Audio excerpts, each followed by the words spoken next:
I'd like to welcome everybody to the 18th Hall of Fame induction ceremony here at the Knights of Columbus. My name is Dave Neville. I'm a retired Salem teacher, my last 20 years here in Salem. You may hear my voice sometimes. I'm the public address announcer at the football games. Down at the basketball games, I have that responsibility also. And I keep the 30-second clock, which is just, you can't imagine how much pressure that is. But I want to, at this time, introduce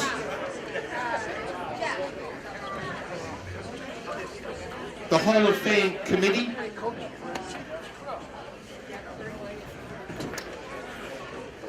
Which this year, with a new format and some new personnel, was not the easiest transition, but I know that they all worked very hard to come out with the most sincere and honest decisions that they did. And if you look at that lineup, it's tough to argue. Now,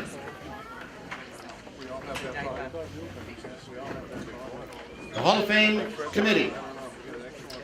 Mr. Dave, and hold your applause till we finish. Thanks. Mr. Dave Angeramo, Principal of Salem High School. Scott Conley, Athletic Director.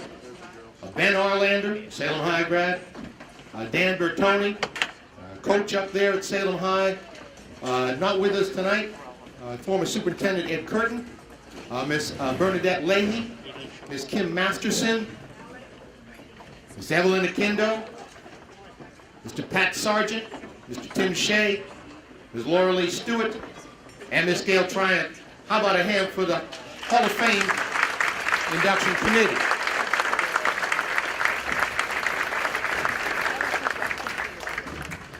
We would also like to recognize, first of all, we recognize all of you tonight, invited guests who care enough to be here and to support those that are being inducted. A lot of Hall of Famers here tonight.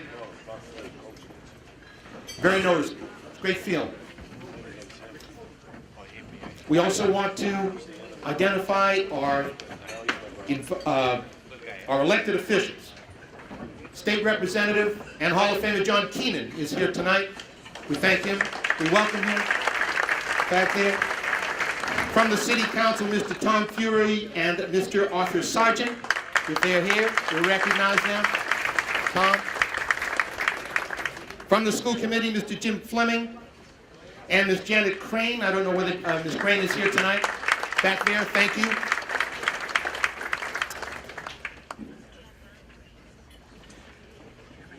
Mayor Kim Driscoll was here tonight. She stayed as long as she could. She did want to say hi. She had a previous engagement that she had to be at. But it should be noted that Mayor Driscoll, I believe, and I'm very sure of, played on the 1986 National Championship team out of Salem State, so she understands what an athlete is. Next up, we have greetings from the headmaster of Salem High School, a pretty good baseball player in his day, Mr. Dave Angeramo. Dave?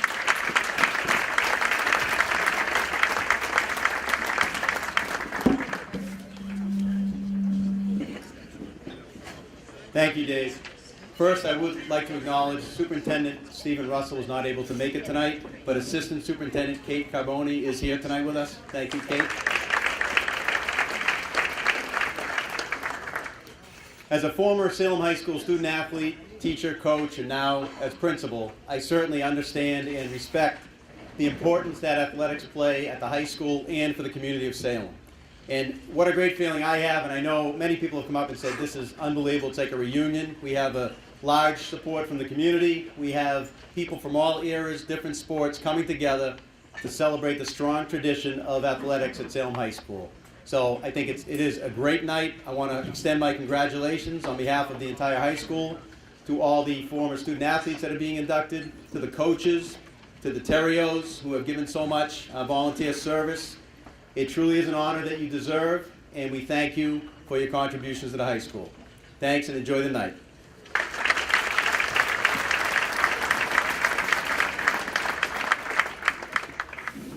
Thanks, Dave. Next up,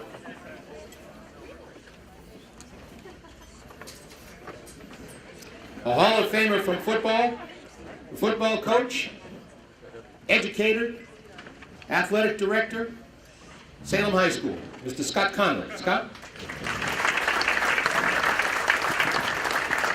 Thank you, Dave.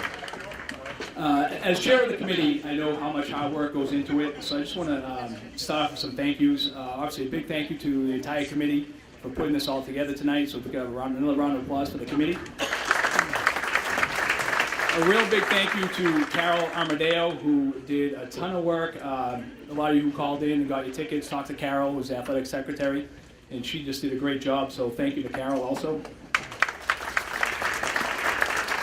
I'd like to thank the Knights of Columbus, who always does a great job. We host a lot of banquets here, and for hosting us tonight, over 270 people. So, Knights of Columbus, thank you very much. And obviously, last but not least, Miziok Catering, who also does a lot of our banquets at Salem High School, and does a great job, and has the food out, ready to go, and you'll be eating soon. So, Miziok, thank you very much for everything. And lastly, I'd just like to extend my congratulations to all the inductees tonight, a very deserving group, and we look forward to a great night. Enjoy the night. Thank you.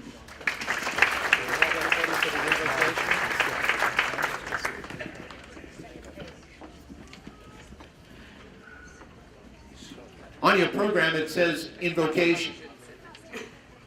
Doesn't seem to be any invokers here at the moment. So I would just remind you to give thanks tonight. It's a good night. Enjoy.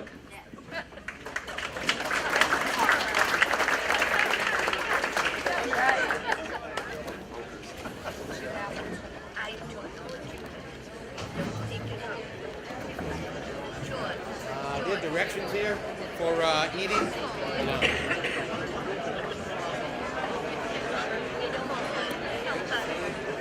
Yes.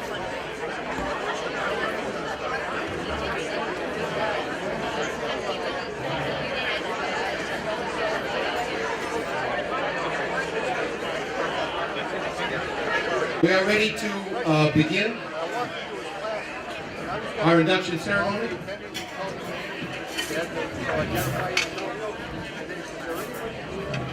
All right.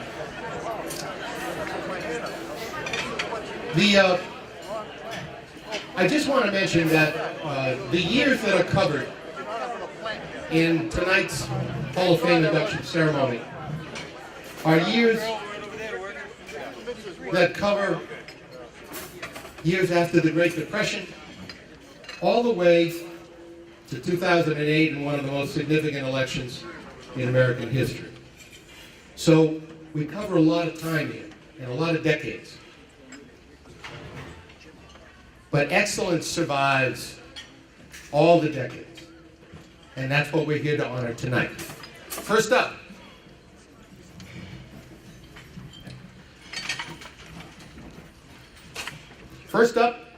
to be honored tonight is Mr. Connie Crean. And we're going to ask you to, we're going to ask a couple of things. There'll be a time for applause, absolutely. But we're also going to ask that we keep our speeches, to not more than 5 minutes. How's that?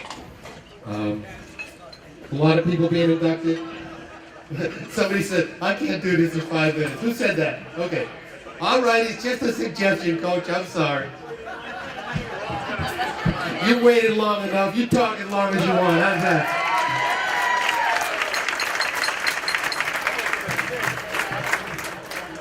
Okay. All right, first up, we're going to have our introducers. And we have an introducer for an introducer, what I'm told.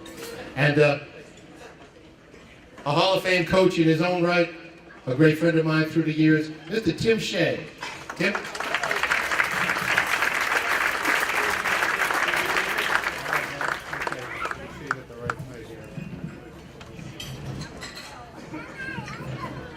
Thanks, David. First of all, what a great event, being amongst all the Salem people and everybody else that wants to be a Salem person. I think it's a fantastic night to see so many people that I haven't seen in a while, so very enjoyable. I am going to introduce the son of Connie Crean, though I do have a couple of interesting little tidbits about Connie. I actually started teaching in the early 70s. It was Connie's last year of teaching when I started my first year of teaching at Salem High School. I also was a Salem High graduate, and Connie was one of my teachers. In fact, he taught me, he was my driver's ed teacher. So I have no idea if there's a relationship between sprinters and how fast I drive, but there might be a connection there.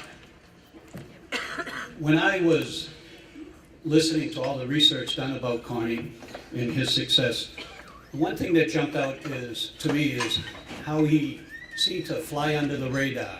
We actually have, I actually think the next two people to be on it after Connie are also in that category. It's amazing when you look at this group of people and see that their accomplishments and how successful they were. That the program that I'm holding right now, I think it's amazing that a coach could win 21 championships in a 9-year period.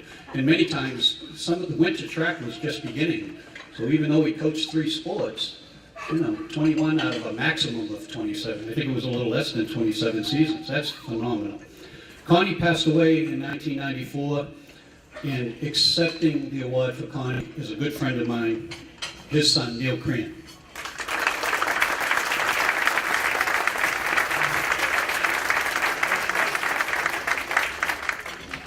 Thank you, Tim. What a great night to meet all of you. And even though Connie has actually waited a little longer than Ken, I can assure you I'm going to keep it short. In accepting the honor for Connie, I would like to extend my appreciation to the founding members of the committee. They started a tradition for which they truly can be proud of. Many outstanding individuals have been selected and have been recognized for their contributions to Salem High School. And through their efforts, we are here tonight. I would also like to thank the current committee for electing Connie. It surely is an honor well deserved. But it is especially gratifying that Connie's wife of over 50 years and 95 years young is with us to enjoy this moment. The Crean family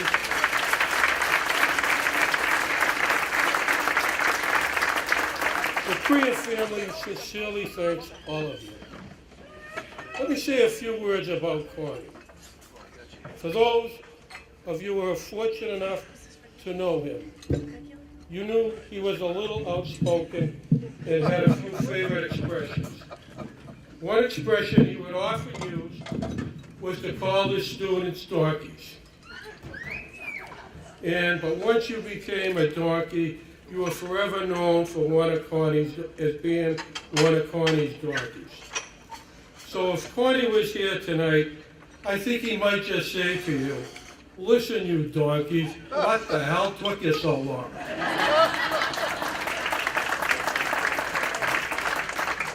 When we speak of Connie, we remember a coach who was a great competitor, who pushes athletes to achieve their full potential, but also teaching the value of sportsmanship and respecting the efforts of your opponent.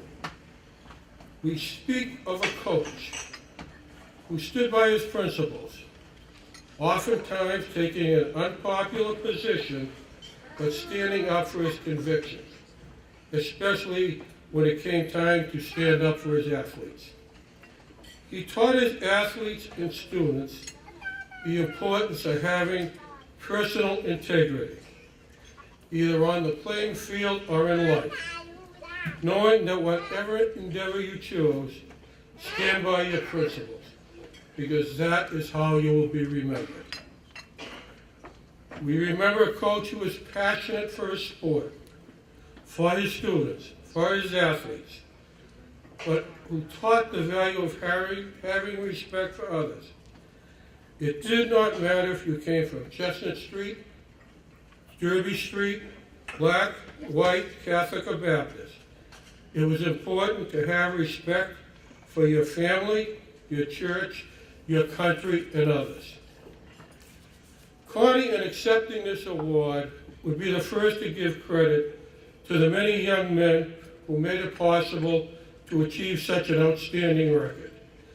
Names that are synonymous with the great tradition of Salem High athletes.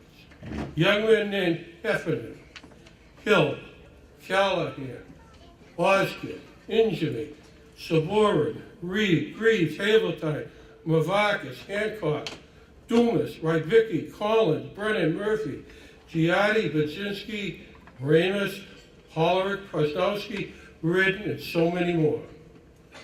Oftentimes, the topic of the Hall of Fame would come up, and I would ask if he had any regrets he was not chosen. He then would mention a former student or athlete and simply state that their successes were his Hall of Fame. So tonight I accept this award, not only for Connie, but for all those who contributed to Connie's legacy. In closing, I will quote the immortal words of Grantland Rice, who wrote, "For when that one great scorer comes to mark against your name, it matters not who won or lost, but how you played the game." Tonight, we recognize Connie wins and losses, but we also remember for a brief moment Connie Crean and how we played the game. Thank you.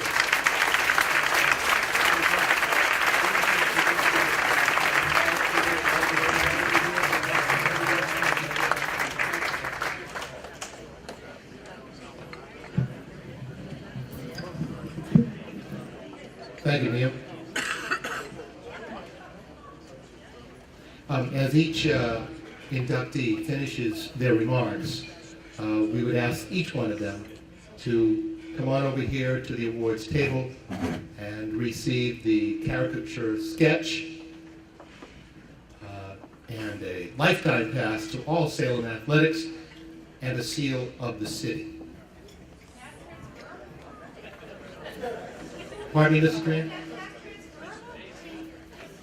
The pass, of course, is transferable for the right amount of money. And you know, when you say that, ask that, I remember for years at the Salem Foundation auction, I think the Shea family would try to auction off graduation tickets or something that were being given out for free. Is that right, Tim? Was there some scam running there with that? No? Okay. All right. I'm probably mistaken. Next up, boy, track and field. I love track and field. I was just talking with some of the Thompsons over here, and I was such a miserable long-distance runner in high school. It was just so long. I got so tired. It was just, gee, stop the race. You know, I'm all done. So, people that can run long distances and keep their head up and sprint at the end. Boy, oh boy, I admire those folks. And Wayne Thompson will be inducted tonight, and here to introduce is one of the finest track coaches in this area, Coach Rich Stafford.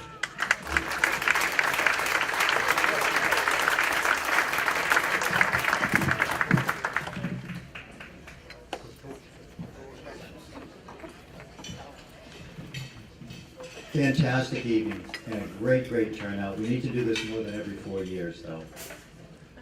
I've known Wayne Thompson for almost 50 years, and sort of an anniversary coming up in the fall when we first met at cross-country practice. I would soon get to meet the other 17 members of his vibrant, loving family. His dad, Jack, was ever present at our meets, and his mom attended as many as her maternal responsibilities would permit. They were both unfailing in their support of Wayne. Wayne inspired several of his siblings to follow in his footsteps on the track and cross-country team, including Jack, Kenny, Brian, and Matt, all looking up to their big brother. Team and family were very important to Wayne, and both in turn experienced a lot of success. Also joining us here tonight for Wayne is our high school coach, Bob Chenard. Bob's also a Hall of Fame inductee here in Salem. Bob had a pacemaker implanted 3 weeks ago, but wouldn't miss this for anything. And I know that with his active lifestyle at 89 years old, I'm sure it's a fast pacemaker. Bob's only disappointment would be to learn that Wayne confided to me in some correspondence that we had that during his senior cross-country meet against Lynn Classical, and I'm quoting now from the letter, Larry Joseph and I talked all through the race, and he outkicked me by 1 second in the last 100 to 150 yards. I hope this doesn't get back to the coach, if you know what I mean. Sorry, Wayne. You can only keep a secret for 45 years. And I hope you'll forgive me for sharing that, and I know the coach will forgive you. Wayne was tenacious as a competitor and as a teammate, always exacting 100% effort from his teammates. His nickname on the team was Mr. Machine. In the 1960s, the idea of recovery days hadn't arrived yet, so every day we hammered it in every practice. Wayne made many days miserable for all of us, pushing the pace constantly. Somehow it made the team closer. Misery loves company might be one explanation for that. But I think it was more that we all shared the same goal, to be the best we could be individually and as a team. And we achieved that in Wayne's junior year when we won the state Class B cross-country championship. The following year, Wayne was the Essex County cross-country champion, and this was despite having to be hospitalized the day after winning the Class B 2-mile as a junior in 90-degree heat. We foolishly entered a 10-mile race the next day with the same temperatures. Wayne, who only knew one speed, ran himself into a heat stroke. When we arrived at Salem Hospital where the ambulance had taken him, Wayne was delirious, and the nurses were trying to get his running clothes off. That was the day I learned that Wayne had a far wider vocabulary than I had ever suspected. Wayne's accomplishments rewrote the Salem High record book in the 2-mile. He was the outdoor Class B champion in both his junior and senior years, and he won the All-State 2-mile event as a senior. His time of 9 minutes and 23 seconds in his senior year shattered the school record and remained Salem's best for many years. Indoors, in his senior year, Wayne won the Boston Athletic Association All-Class 2-mile event in 9 minutes and 33 seconds. The headline in the Boston Globe the next day read, "Thompson outclasses the field in the 2-mile." 2 weeks later, he was the Class B champion again, running the fastest time in the state on that day. He went on to finish 4th in the Indoor National Championships in New York City that winter. I should add that Wayne accomplished all of this while he was managing to work 10 to 16 hours each week at the post office. Moving on to Culver-Stockton College in Missouri, Wayne quickly established himself as the college's #1 distance runner and one of the top 2 in his conference. He wrote to me in his freshman year that I think nothing of running 15 to 20 miles in a workout or doing 15 quarters all under 70. My heart went out to his teammates. It's probably best that you didn't have to think about it, Wayne, or else common sense might have stopped you. For his numerous accomplishments as a track and cross-country athlete, for his character and his role model as a teammate and a loving brother, for his leadership as captain, and for his humble demeanor, Wayne Thompson is the most worthy and valuable addition to Salem High's Athletic Hall of Fame. Thank you.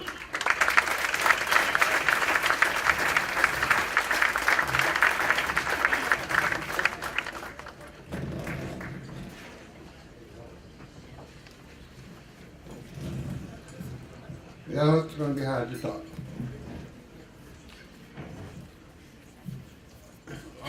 I'm not much for speaking, that's why I got things written down I want to say.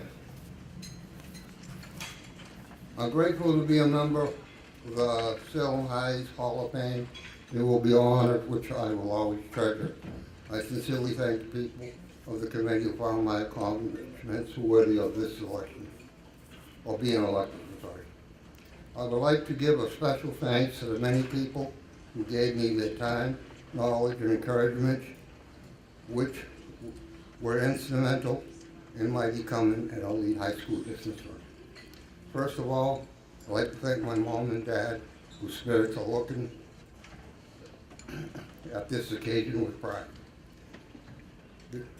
Their old school, tough love type of parenthood gave me an inner strength which was needed in many a tough race.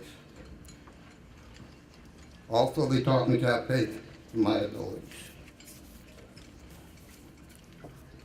They taught me that faith is the #1 quality in a winner. I always knew that I had a good mom and dad, yet it was long after they passed away I realized who the real chance in the family was.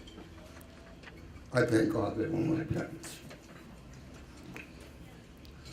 Secondly, I'd like to thank my high school coaches, one of them who's here today, Robert Chenard and Donald Brennan. They taught me hard work and discipline were the key to success. I didn't write this down, but I'd like to mention they taught me two things: that I never deviated from any race I ever ran. When you run into the finish line, you never turn your head and look back, because you're doing two things that'll slow you up and it'll give your competitor confidence. When he sees you turn that head, looking back, he knows he's got you down.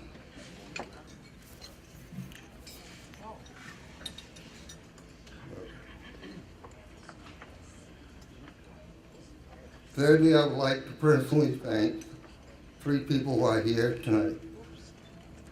Richie Stafford, who was my captain and lead runner of our 65 Class B state championship cross-country team. He was my mentor. He taught me how to run within myself at a good, honest pace, how to turn it up a notch when needed, how to run in spurts. For those who don't know, that when you run at a strong, running in spurts is running at a strong pace, which is like a sprint for a couple hundred yards or more, depending on the competition. I won many a championship using this strategy. Thank you, Richie, for being such a great teammate. I always had a love for sport. My brother Jack knew this. While at middle school, I was a member of the football, basketball, and baseball teams for 2 years. I didn't get much playing time because I wasn't big enough, strong enough, or fast enough. My sophomore year in high school, my brother Jack talked me into joining the cross-country team, a sport which I never heard of at the time. 2 days later, I finished first in the junior varsity meet against Haverhill High. That was my one and only junior varsity race.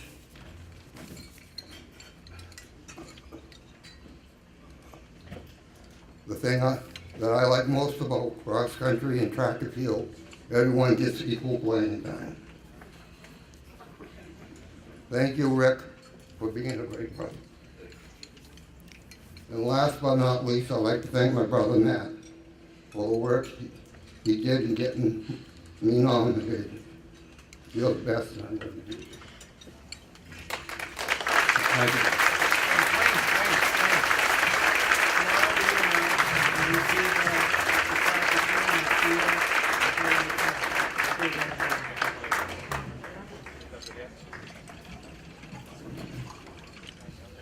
2 miles in 9 minutes and 23 seconds. It took me 10 minutes to go through Riley Plaza yesterday. Right? Okay. Thank you, Wayne.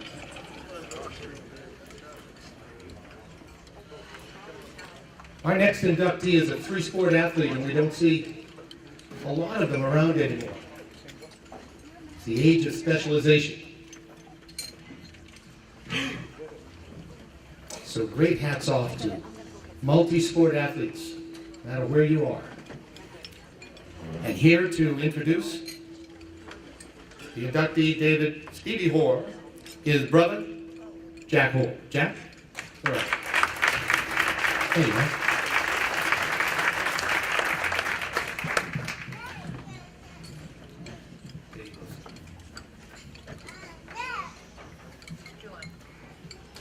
Well, good evening. I'd like to thank the Hall of Fame committee members for their selections, congratulate tonight's inductees, and to welcome your invited guests. Wow, Steve Hoare, Salem High Hall of Fame. After all these years, what an honor. For those of you who know me and my family, you know that my brother and I are pretty competitive, especially against each other. Back in the day, it was one-on-one basketball, games of horse, or 21. We battled frequently on the tennis courts of Salem State College, And in later years, we've been going at it pretty good on the golf course, sometimes almost literally. Well, tonight, I would like to publicly, finally, admit that my brother has always been the better athlete, be it basketball, baseball, tennis, you name it. My brother has always been better.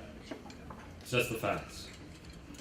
After a couple of years starring at Salem High School, he decided to take his talents to St. John's Prep, where as a junior, my brother, I'm sorry, wait a minute. I've been reading Steve's speech this whole time. Thanks for those kind words. Thank you.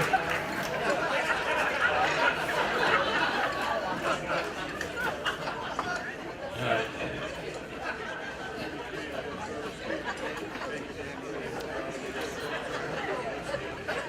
David Stephen Hoare, Jr., Salem High School, class of 1970. Some people called him David. Some people called him Steve. Tonight, people have even called him Stevie, which I've never really heard. He had his picture in the sports pages so many times back then. The captions below the photos would alternately list him. Sometimes as David, and the other times as Steve. People actually thought that there were two of him. He was that good. True story. Some people still come up to me this day and ask me how my brothers are doing. I only have one, I explain, and he is the better athlete. A three-sport star in football, basketball, and baseball, Steve played 4 years of each and earned many varsity letters. In his senior yearbook, he was voted best athlete by his schoolmates. In football, on the football team, he was a two-way starter at offensive and defensive end, and also handled the team's punting duties. I fondly remember the late, great Pep Pinaccio coming up to our family in the parking lot after one of his games, his senior year, and proclaiming to my father, David, "Steve had a great game, Dave. I think he should get the ball," meaning the game ball. Well, he didn't get the game ball that day. He came close many times his senior year, but he couldn't get the ball. On Thursday morning, after Steve had left to get ready for the annual Beverly game, my mother made a cake for our dessert. It was oblong in the shape of a football. It had leather brown frosting with white laces and text, spelling out Steve's game ball. She would never let him go through the season without getting one. Well, wouldn't you know it, to quote head coach Jack Farland, Steve played a fantastic game. We planned all week to feature him, and he came through for us. He made a great catch at the 7-yard line in the fourth quarter when the score was tied at 28-all. That was a really key play, said Farland. Salem won that game 42-28, and Steve got his game ball on that Thanksgiving Day. He went on to be selected to the 8th annual Harry Gannis Football All-Star Game at Manning Bowl. Basketball. Personally, I don't have too much recollection of his high school basketball career. I sort of remember him playing more as a junior and less as a senior, as his football legs and muscles took a long time to recover.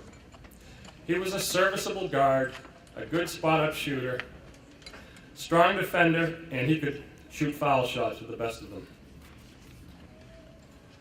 Baseball. Probably his best sport, his favorite sport, and the sport that he will most be remembered for. As a sophomore, he started at third base, always a good hitter. A Salem News writer claimed that Steve resembled the great Eddie Matthews in physique and style. Another scribe considered him to be major league material. His senior year, he finished at the very top of the Essex County League in several of the hitting categories. A league-leading .460 batting average. He had the most hits, 23, for his 50 at-bats. He led the league in RBIs with 13 and tied for the lead in home runs with 3. His final game was in the state tournament versus Beverly and their ace, Phil Walsh, at Fraser Field in Lynn. Steve hit a 2-run homer on a hanging curve to straightaway center field that traveled in the air a reported 460 feet. It was written in the Salem News that it may have been the longest ball ever hit there. It ended up rolling almost all the way to the football stadium, only to stop on the cinder track. A friend of mine, who was also at the game that day, recently told me he remembers the pitcher thrusting his arm up as the ball whistled by his head. It was that much of a line shot, sailing over the center fielder's head as well. Steve was chosen as the Salem News All-Star third baseman. He was a Lynn Item All-Star. He was selected as Salem High's baseball MVP at their breakup banquet. When Steve was playing for the Salem Legion, he tried out for and made the old record American New England All-Star baseball team, enabling him to play a couple of games at Fenway Park. With Steve's talent and ability, he should have played many, many more games there. I am truly honored and especially proud to introduce my brother, David Stephen Hoare Jr., Salem High School Hall of Famer, class of 2013. Congratulations, Steve.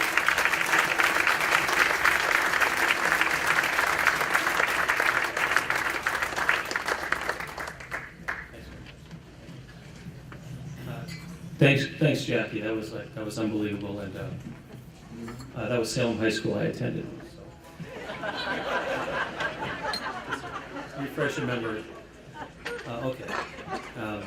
I'd first like to say thank you to the Hall of Fame Committee for all their painstaking work and for considering my accomplishments worthy of induction into the 2013 Salem High School Hall of Fame. When Mr. Curtin called me with the news from Florida, I thought my friends were playing a practical joke on me. Okay. I was floored and ecstatic at the same time. This is an honor I'm extremely proud of and will always cherish. Thank you from the bottom of my heart. At this time, I'd like to acknowledge my brother-in-law, Stevie Pinto, past recipient and inductee into the Hall of Fame. Stevie, great end for Salem High School. My nephew, Seth Witten, he must be in Florida because he's not here tonight, so obviously he'd be here. He was a great linebacker for Salem High. The McKenna family, who are very close to the Hoare family and the Doyle family also, but Billy McKenna, Elaine, Susan, and his brother, Susan, brother Bobby, and Susan's brother Michael. But Billy's son, Nick McKenna, just won State 2 basketball championship in a row for Danvers High School, and I think that's a huge accomplishment, something he'll never forget. So congratulations to Nick McKenna, just a wonderful accomplishment. So. Okay, I thought Mr. Curtin was going to be here. I can't understand why he's not. It's like, because I was going to say, Mr. Curtin, are you sure this isn't for academic excellence? So that kind of would go over like a level, as it obviously did. Okay. All right. I'd like to thank my brother Jack for the time and effort he put into placing my name up for nomination. Jack was younger, smaller, and weaker than me, but okay. Now he's stronger, but I'm older, right? Okay, I didn't know I was going to get a laugh. I should have put it in the last sequence. Sorry. All right, but he still grabbed his glove and catch me when I wanted to practice my pitching. Actually, I'm not sure he had any choice in the matter. Sorry, Jack, for all the bumps and bruises. Also, all right, this isn't going to go well. Also, I'd like to apologize for thinking I was the magnificent knife thrower on the Ed Sullivan Show, blindfolded and chucking 2-foot-long blades around the attractive but terrified brunette spinning on the big wheel. In your case, Jack, I just made you stand against the wooden door in a dark attic with your arms and legs spread while I threw 6-inch darts around you. Well, most of the time, around you. Sorry about that. Okay. Oh man, I couldn't. I only had 5 minutes. You only had 2, but you took 5, so I got to wind this down. All right. All right. So Jack was a fine baseball and basketball player in his own right, and made his own mark in local sporting circles. Jack, thanks for being such a great brother. Love you. Okay, to my 5 sisters. I'd like to apologize for being fed first and sometimes receiving 2 helpings before they receive their first plate at dinner. Okay. I remember I remember Mom frying me a steak on Thanksgiving morning. I must have had that with that cake Jackie was talking about. To fill my stomach with rich protein and get me ready for the big game. This was a huge treat and bonus in my mind. Well, you would have sworn I'd stolen their Barbie dolls by the din and commotion it caused. Why does Steve get steak? Why does Steve get fed first? Why does Steve get 2 helpings of Franco-American spaghetti with Hamburg halpa before we get one? And on and on. Okay. The reaction was kind of shocking to me because I didn't know anybody else really existed in the house beside me. Off in my own little sports world, baseball, basketball, football, practice games, eat. No girls, not much studying, obviously. And just spending countless hours dreaming of the next time I'd swing a bat, shoot a basketball, catch a football. Sorry, sisters, for being so oblivious. All right. Playing sports at Salem High was such a blast. Learning and playing under the tutelage of fine coaches Mickey Ward, Bill McKinnon, and Andy Konovalchik taught me many useful things then, and I'm sure many life lessons that I carry to this day. The camaraderie and tight bonds that are formed, whether it be sweating it out together in 90-degree heat, doing double sessions at football camp, doing suicide sprints up and down the gym floor, or just by protecting your fellow player's backside, blocking, making a good defensive play, or making a steal, will last forever in my mind. The same goes for lifetime friendships that are formed, and I'd just like to say how much I enjoyed playing with all the Shea boys, especially my good friend James, and I don't want them to worry about the cuts, scratches, and scars that are almost healed now. We're all in it together, united toward one common goal, beat the other team. Don't worry, I'm almost done. Okay, I'd like to acknowledge my son David for coming tonight. Dave has a very busy schedule with Legion and Babe Ruth games every night, and skipped a game tonight to be here with me. I'm not sure I would have been so accommodating at the same age. Dave was just named MVP of his junior varsity baseball team and led his team in too many categories to count. I love you, David.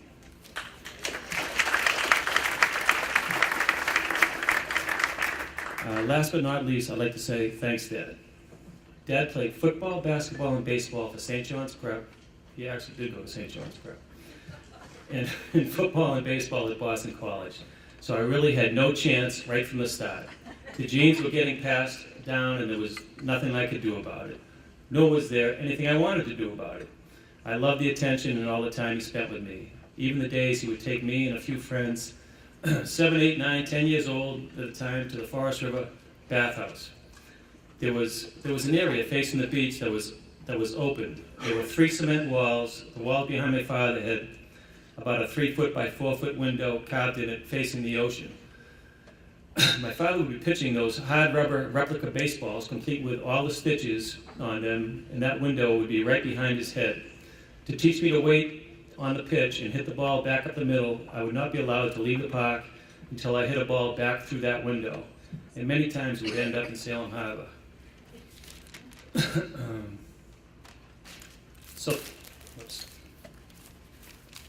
So the lesson was learned. I no longer feared being hit by a high inside pitch, zeroing in on my temple. I'd stand steadfast and ready, awaiting whatever pitch was thrown my way. However, for some reason, I have deathly fear of hard rubber replica baseballs now, and I flinch whenever I see one. Hopefully nobody has one here. Also, Dad, I'd like to say I love you for teaching me no fear of being struck by a baseball. I'm not going to say it wasn't a little frustrating at times when you lob balls right over the plate so my friends could look like Mickey Mantle pounding balls everywhere, and then I'd come to the plate and you'd be using your Boston College fastball. First putting them right over the plate, I assumed so I'd feel comfortable, and then sticking one in my rib cage. All right. Those stitches on those rubber balls sure left cool marks on my skin. Oh yeah, I'd like to apologize to you, Dad, for whipping my bat at you and almost castrating you, causing the loss of Mary. That's my youngest sister. She's a Mary. Actually, I couldn't wait for the next trip to the bathhouse. Dad, you were truly a wealth of knowledge and the greatest dad a little boy could ever ask for. Love you, Dad, and thanks for David. And that's it.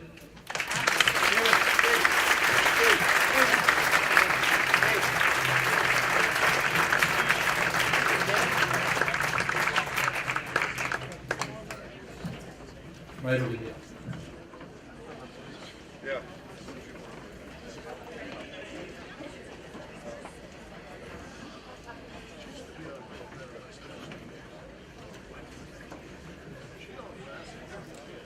Our next inductees are for meritorious service. And seeing this many athletes here, seeing this many families, and having had a daughter who went through Salem High and participated in all the sports, a couple of varsity sports there. These youth sports, varsity sports, everything from A to Z doesn't happen unless there's support from outside of the school, from outside of the budget, for the fundraisers, for the 50-50, for the suppers before the games. All of that. Many of us have done it. Few of us have done it to the extent that Kathy and Rich Terrio have done it. And here to introduce them tonight, a Salem High grad and a great Salem High athletic supporter and fan, many, many sports, Mr. Ben Arlander. Ben?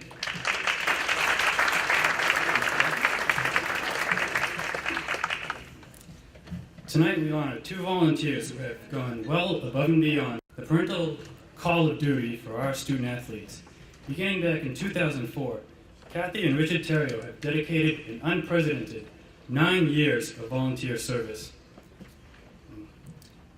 Through those years, they organized various fundraisers, managed Tag Day, shopped for and staffed the concession stand, organized banquets with gifts and trophies.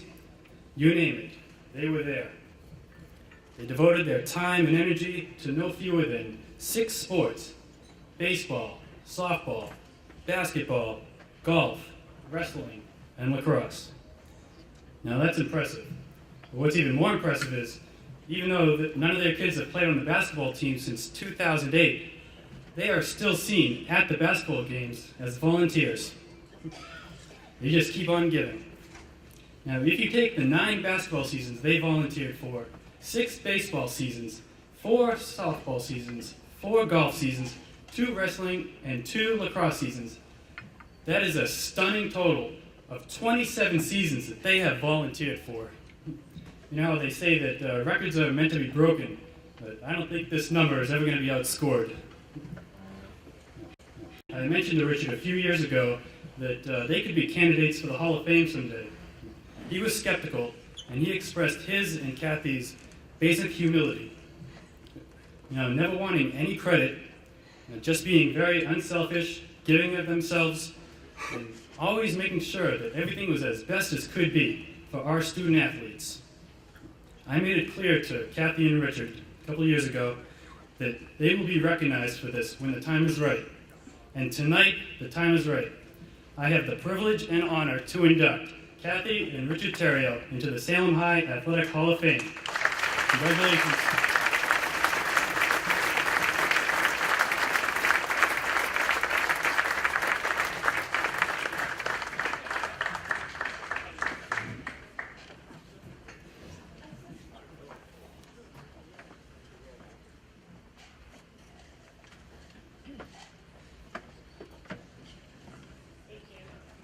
This is going to be quick, we don't have a speech. This is the most nerve-wracking thing. We're used to being behind the scenes, but Rich and I were born and raised here in Salem, and we chose to raise our family here. And this community has given us a lot, and we think it's important that we give back. And so this is a tremendous honor, and we are greatly appreciative. So thank you very much.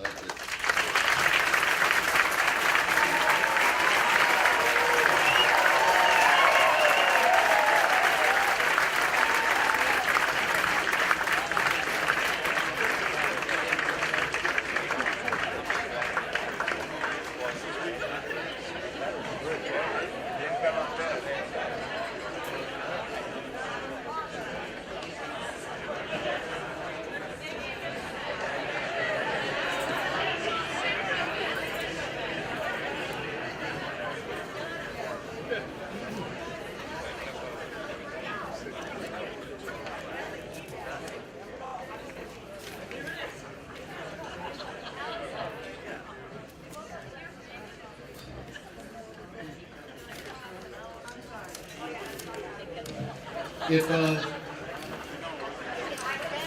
one of the speakers took back to their seats a program like this with all sorts of little pithy notes in it, all sorts of witty little things I could add, could you bring that back for me?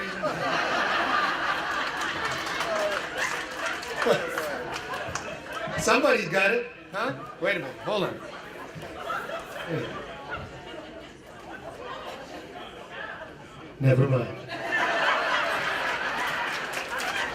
It took one of my middle school students from the 7th grade at Collins to find this program for me. Thank you. All right, where were we? Next up to be inducted is one of the really all-time great carriers of the football in Salem High School history. And here to introduce him is his coach, Mark Higley. Mark?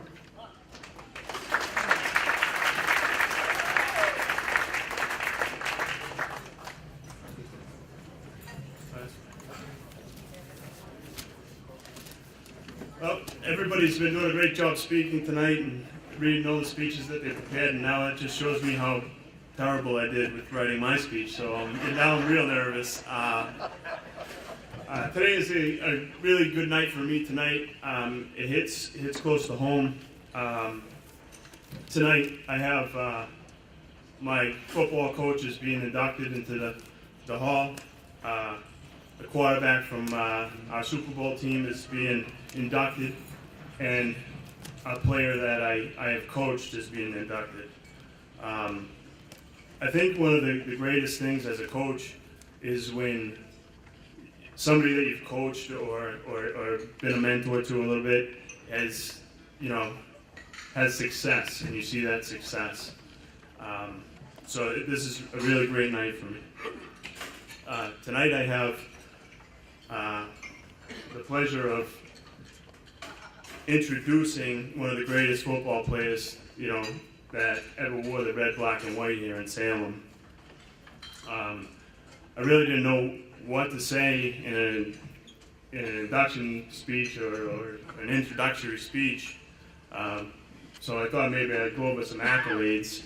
This guy, he has 12 records that he either shares, holds, or held with carrying the football. He's over 1,700 yards in one season.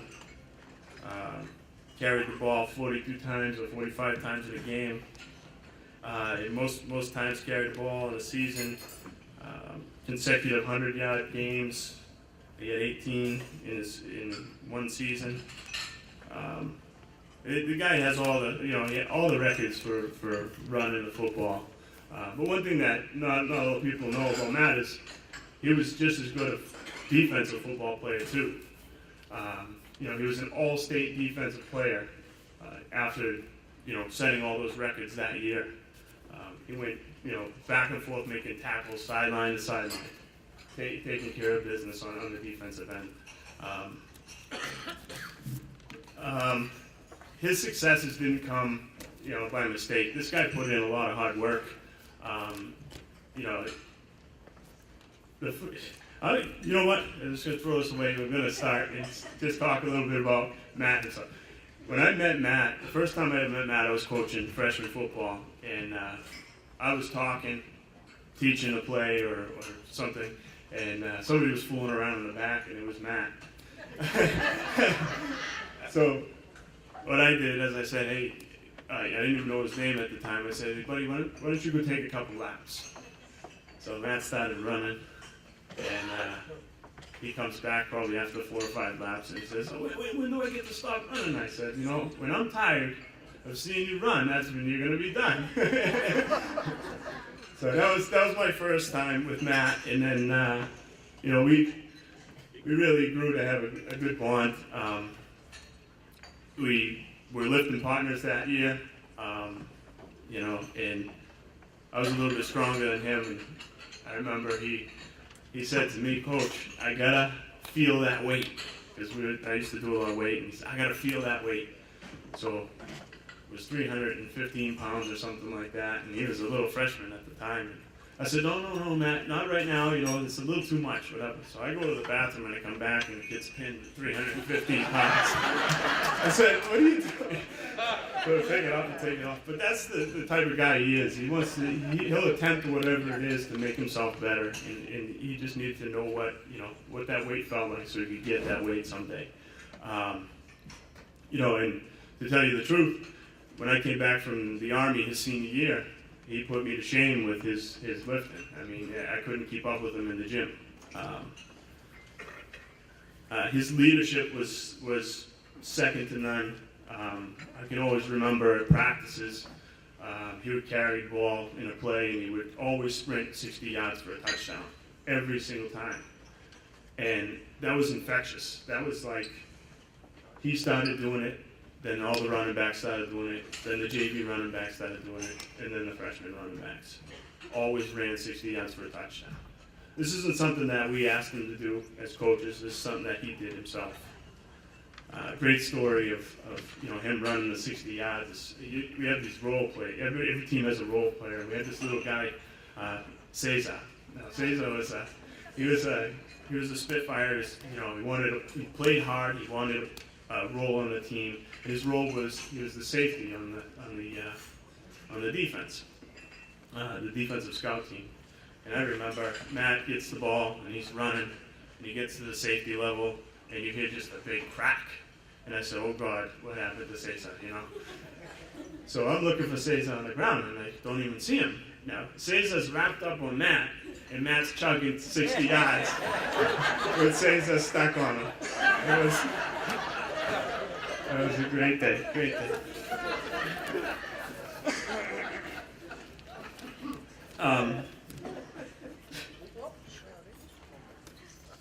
Now, like I said, the hard work, his leadership, all these great attributes are what made him successful on the football field. But I think the greatest part is those attributes that you have and those traits and characteristics that you have are what is now making you a great husband and a great father. I'd like to introduce Matt Hogan.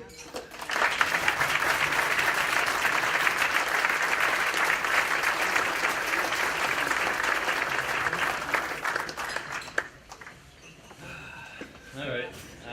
Hi, thank you everyone. Thank you, Mark. I appreciate Coach.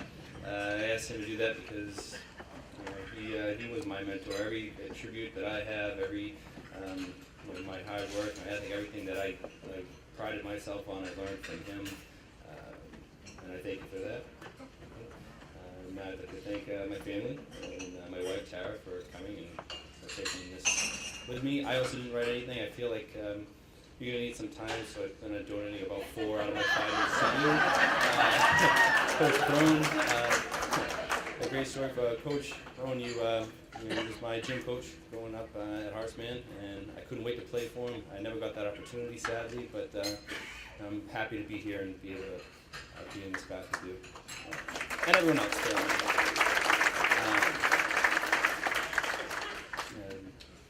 guess that's it. That's all I got. Thank you very much.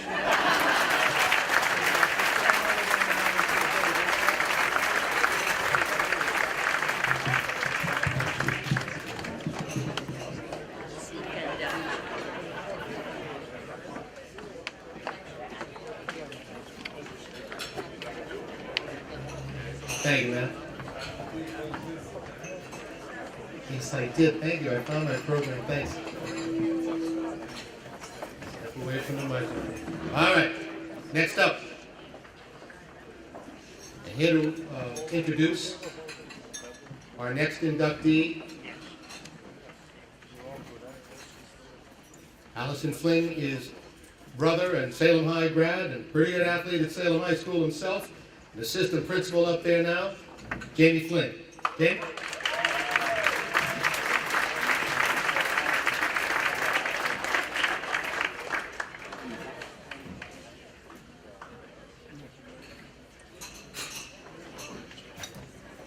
Mr. Neville, thank you for that kind introduction.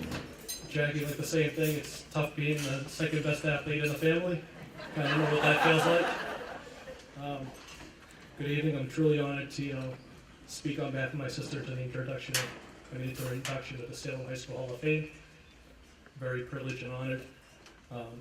We as a family are very proud of your accomplishments as a coach, a player, and a person. Anybody who knows Allison knows firsthand she's either the life of the party or she's driving down the wrong way on 128 to get here tonight. She's moved to Manchester for about 4 years and she forgets that she's from Salem. You know? But, you know, watching her play was awesome. Friends of mine from college would come down just to see that team, especially the 1999 season where they were the Eastern Mass champions. Jordan remembers that great season that we had. We were like teammates on the we were on the team just with them all regularly, you know. So a few other things.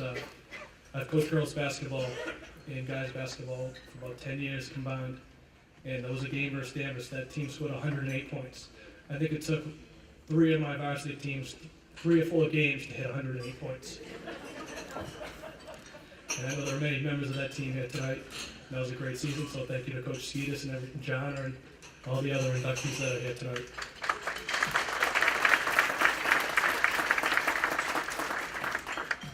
One other thing is about that season. Jessica Devaney, who went on to BC, there was a game at Salem High School and she was averaging 25 points a game. And Allison scored over 1,200 points. Who knows how many assists because she played with John or Megan and Jen and everybody else that could just put the ball in from anywhere on the court. And she held it at 4 points in that game. And I think they came in a garbage time and game was already over. Skeetis unloaded the bench. That's when she scored. So not only a great shooter, great passer, great defender. I think a game in college, we used to travel all around New England to go watch her play. And she pulled down 14 or 15 rebounds. And I think she's 5'3" in high heels if she's wearing them here tonight. So the other day, about a week ago, Jonna, who's phys ed teacher at the high school, doing a great job, by the way, and another health teacher, we're talking, Jonna says, "Oh yeah, I'm getting inducted into the Hall of Fame with Flinny." And Lisa goes, "What the hell did he do to get into the High School Hall of Fame?" Ron Flinny, you know? As if you don't know, she's assistant coach at Division II level, St. Anselm's College. Very proud of her. I am going to take my time because I only have one sister to speak highly of. And, you know, a few other things. She was always dedicated to basketball. It's a passion. It's her life. You know, I was probably hard on her growing up, being the older brother, and making sure that she did it the right way, that she, was the first one to go to college, so that I wanted to make sure she had the right things going forward. You tell them, hey, if you really want to be a good basketball player, you dribble that ball to and from school. 1 out of 1,000 people probably really do that, and she was that one. Because I remember Coach Skeetis drove by and saw her dribbling the ball by St. Anne's Church going up the hill. So without further ado, I'd like to introduce my sister to speak next, Allison.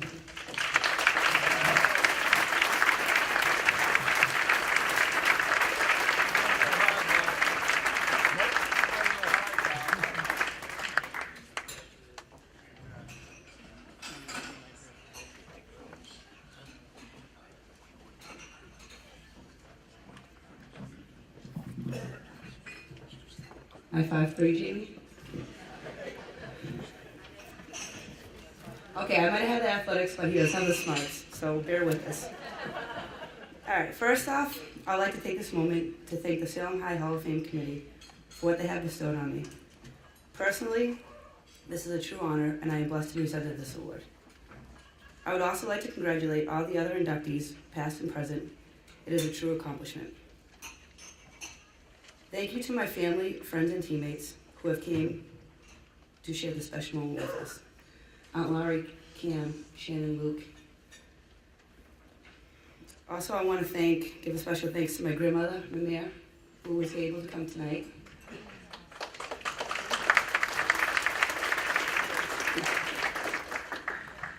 For always putting up with me when I was younger. Whether I was dribbling a basketball in the backyard, front of the house, or inside the house. Anything to keep me and my brother from fighting. Thank you for being here, Mimir. I love you. My brother Jamie, who taught me how to be competitive. He grew up beating me in everything, even Nintendo games. Obviously, he was 8, I was 4. Then one day in high school, he came home from college and challenged me in a one-on-one basketball game at McGlue Park. That was probably the worst day of his life. After he lost, I saw where I got my competitiveness from. Jamie, you have been an inspiration in my life and the best role model a sister, son, and student could have. Believe it or not, I have always looked up to you. Mom and Dad, I am here today. I know you are as proud as ever, just as I am to have you as parents. You have always been my #1 supporters, from AAU to basketball camp to practice to games. Thank you both for your unconditional love. Dad, I can still remember you sitting in the 3rd or 4th bleach every game with John's father, Jack Ryan, and Mom sitting all the way at the top of the stands at the balcony, embarrassed by how loud my father and Jack Ryan would be yelling at the refs. I don't know who was worse, Coach Skeetus or them two. Now on to Coach Skeetus. I've never told him this story before, and I did get permission to tell it tonight. Before I started my career at Salem High School, I was watching a high school basketball game with Andrew Bertini, who was my 8th grade basketball coach. Skeetus was yelling at someone in a timeout, probably Jana, and I told her, if I make varsity next year, I'm gonna be so scared of him when he yells at me. She looks at me, she says, Flitty, when he yells at you, just picture him in a Speedo.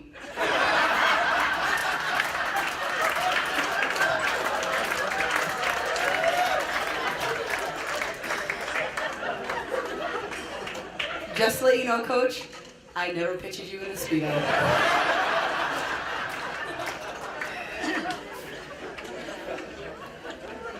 Coach, you actually were never very scary. You brought together a team that became a family. You taught us the fundamentals of basketball, how to play as a team, and how to win. But more importantly, you taught us lifelong lessons. You taught us dedication, hard work. If you want something bad enough, then you need to go above and beyond. To stay humble and to always be honest. Your heart was always for your teams and showed how much you cared for each and every one of your players.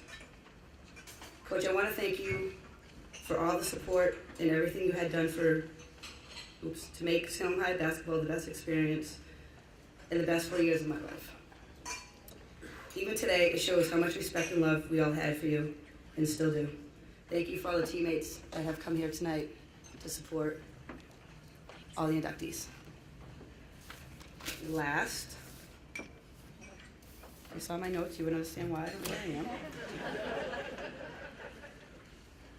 When I was writing the speech, it brought back a lot of the memories that I had my 4 years in high school. As a team, we had always been a family.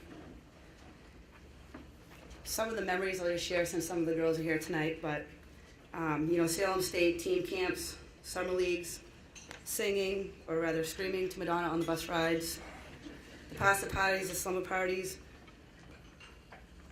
shaving Coach's head after he said if we won, we could give him a buzz cut, winning at the Fleet Center, weight room workouts, Jana always flexing her muscles in the mirror, and many more. I could go on all night. The laughs, the memories, and the family we had together will always be cherished. Salem High School will always be in my heart. Again, congrats to all the inductees. Thank you.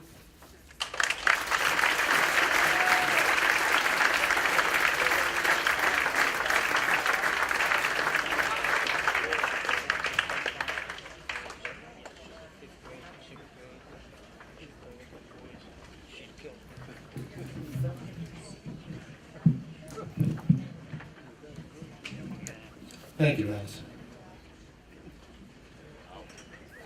Next up, another big-time impact player from those years, Miss Jana Ryan, and to introduce Miss Jana Ryan is her coach, Coach Dennis Skeetus.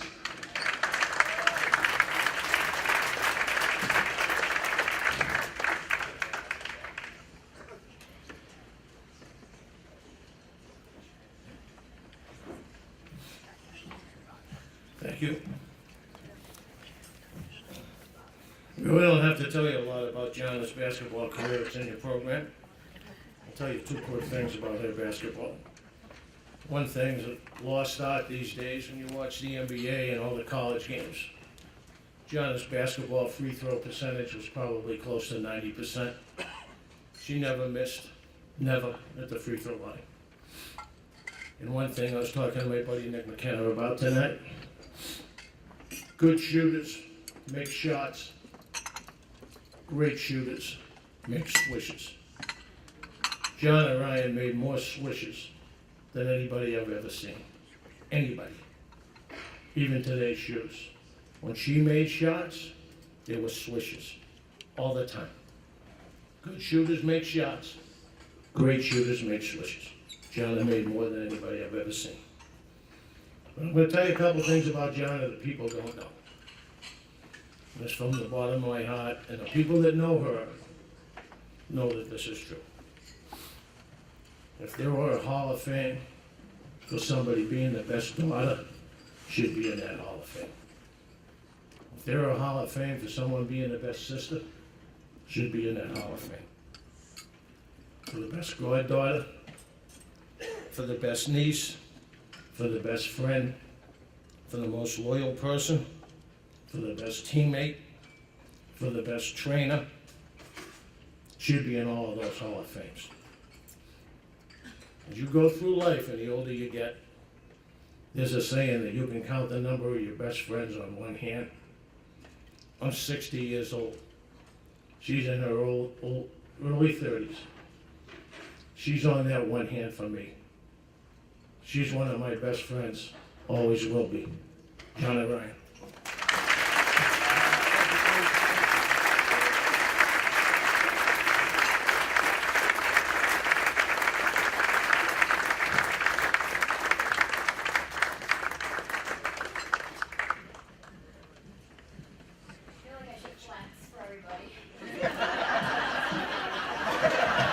I'm just kidding. The apple doesn't fall far from the tree. That's when you did. I wrote a whole lot on this, and I do not enjoy public speaking, I'm not gonna lie. So I'm nervous right now.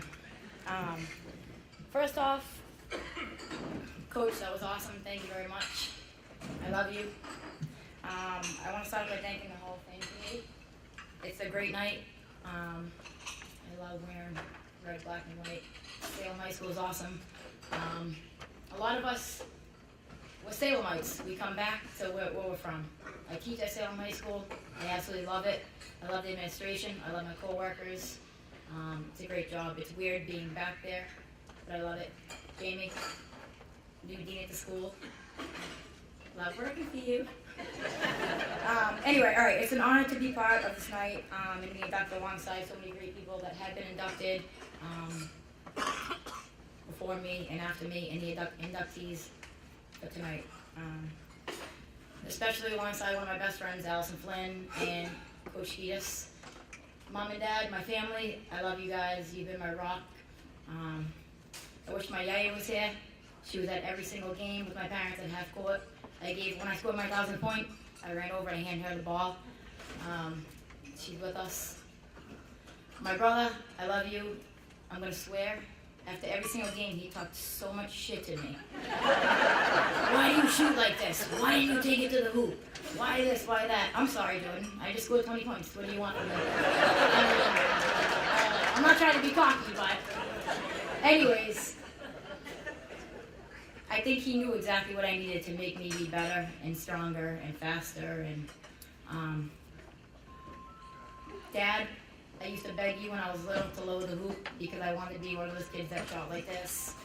And he used to say, I'm not lowering the hoop, John, blah, blah, blah, blah. He kept it where it was. Maybe that's why my jump shot is so good. I don't know. I cannot dribble anymore for the life of me, but I can still shoot the ball. Anyway, thank you, Mom and Dad, for driving me to AAU, to driving me to showcases, to everything. Anything that I did, they were there for me. And I really appreciate it. I love you guys from the bottom of my heart. Coach Skias, where do I start? I think it's kind of funny. I was an 8th grader. I was in a classroom, and he was a substitute at the time. I had no idea who he was, and he came in, and he was like, "Oh, who wants to check?" I don't really even know how the story went, but make a long story short, I know you guys like short.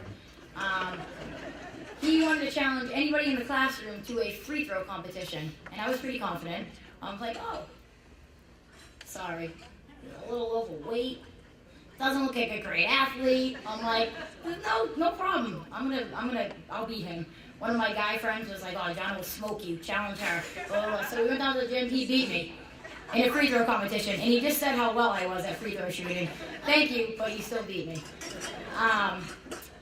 Make a long story short, 3 months later, he gets named to be my high school coach. So it was kind of funny. Anyway, he's taught me a lot. He's taught me a lot about he taught me how to dedication. Sorry, I'm nervous. I hate doing this. Anyone that knows me knows I'm very nervous for this tonight. Anyway, he taught me how to be dedicated about something that I was very passionate about. Thank you for being a great coach and being a great coach to the rest of our team, and pretty much being a really good friend from the first day I met you. Continuing to be my friend. My 4 years playing for Salem High School were incredible. I have a lot of really good memories. I'm not going to go on about them because I feel like they're like inside jokes. But I wasn't the brightest bulb. I could play basketball, but coach would be doing, we'd be in a timeout, and if you know anything about basketball, the coach is he's drawing up the play, and I'm on this side of him. I'm like, the court is not even facing that way. When I go back out there, I don't get it. So I go out and I go, Christine, who got inducted a couple years ago, congratulations, you just had a child. I go on the court and I go, Christine, what did he just say? And she'd say, Jonna, just go over there and just set a pick or wait for the ball. And she'd just look at me and smile, and it was funny. As Flinny said, bus rides, rocking out to Madonna, Immaculate Collection, love Madonna. Foxy Brown, bus rides were awesome. Pasta parties, all you Salem people gotta love Bertini's, going to Bertini's all the time with Coach and the rest of the team. I remember Christine's mom made monkey bread, and I like to eat. So I don't like to eat bad foods, but I like the food that I really enjoy. And Christine's mom made monkey bread before one of the games, and before the PD High game, I ate so much I threw up before the game. I was sick. Thank you, Christine, and your mom for making that so good. Coach Steedis was mad at us one practice, so I think he pretended to walk out of practice one day, and I got mad at the way I was shooting or something, and I decided to kick the basketball because I was so aggravated, and of course, being me, it got stuck in the rafters, so he was even more mad at me. It was probably my fault why he was walking out of practice anyway. What else? I don't know if anyone's going to really truly understand this. It might sound gross to everybody else, but to me and Flinny, it's kind of funny. Coach somehow sent us away to a point guard camp in Rhode Island. And it was very expensive. It was a very nice camp. And we got there. We were all excited. It was like sit down. You have to take notes, watch film, how to engage to against the zone, this, that, and the other thing. And Flynn and I decided we were walking to the gym one day, and we were like, oh, look at the little pond. So we stopped at the pond, and I know it sounds gross. I'm really not gross. We decided to spit in the pond, and the fish were just eating our spit. And we decided to rip our piece of gum and throw it in the pond, and the fish were just, we were amused by how the fish were. So Coach calls me, and he was like, hey guys, you guys learning anything? How's basketball camp going? We're like, oh, it's going good. On the way to the gym, we were spitting in the pond and the fish, and he's like, what the hell am I sending you there for? You don't even get anything out of it. But that's another funny story. What else? Like Flynn said also, Coach told us, he's like, if you guys go undefeated for the rest of the year, it was my senior year, if you guys go undefeated for the rest of the season, he's like, you guys can shave my head. he doesn't have a lot of hair as it was, but he had a lot of stuff going on top. So we went undefeated, and Nicole Pelletier brought in a pair of clippers, and I didn't really remember this because I was just joining in the fun, but somebody brought a newspaper clipping tonight of me merrily shaving his head off, and the whole team standing around. So that was pretty cool. Thank you, Coach, for letting us do that.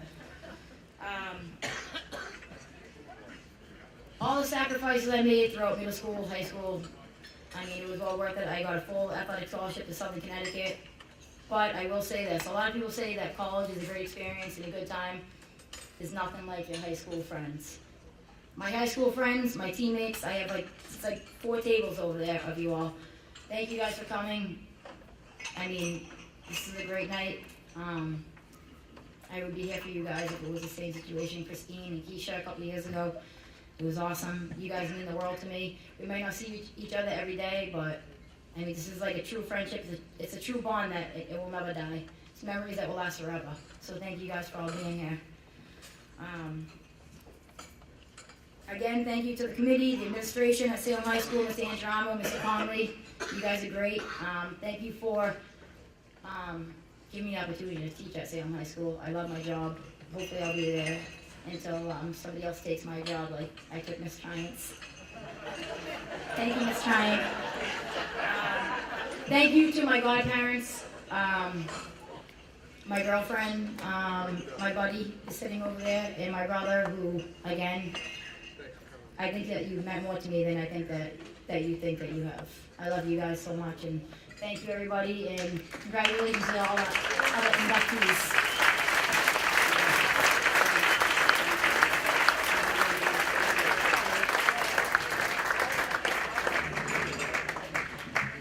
Thank you, John.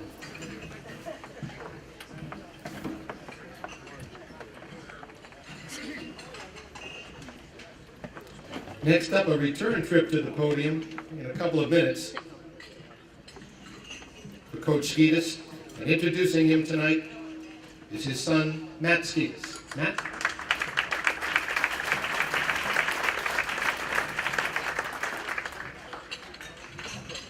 Good evening, everybody.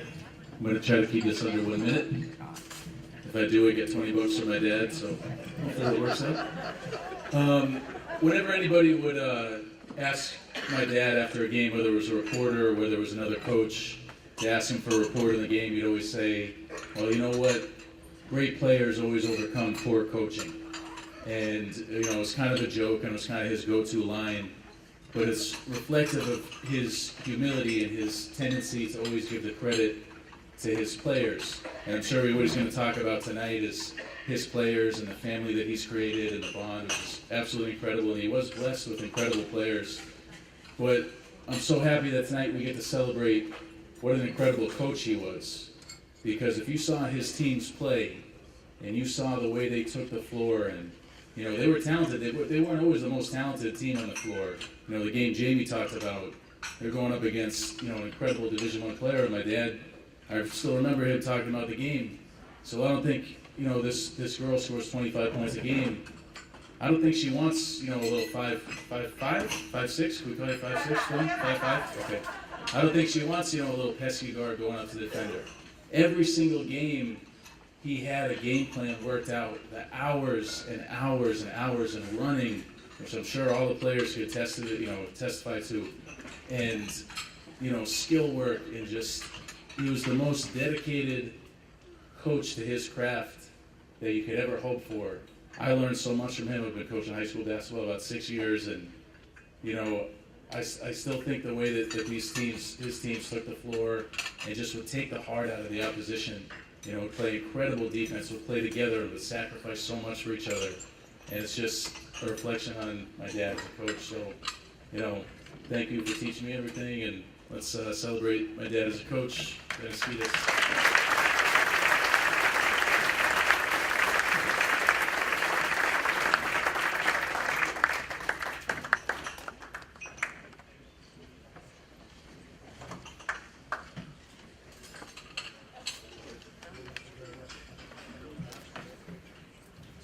Kind of hard to understand how we won after John and Allison being up here, I'll tell you that.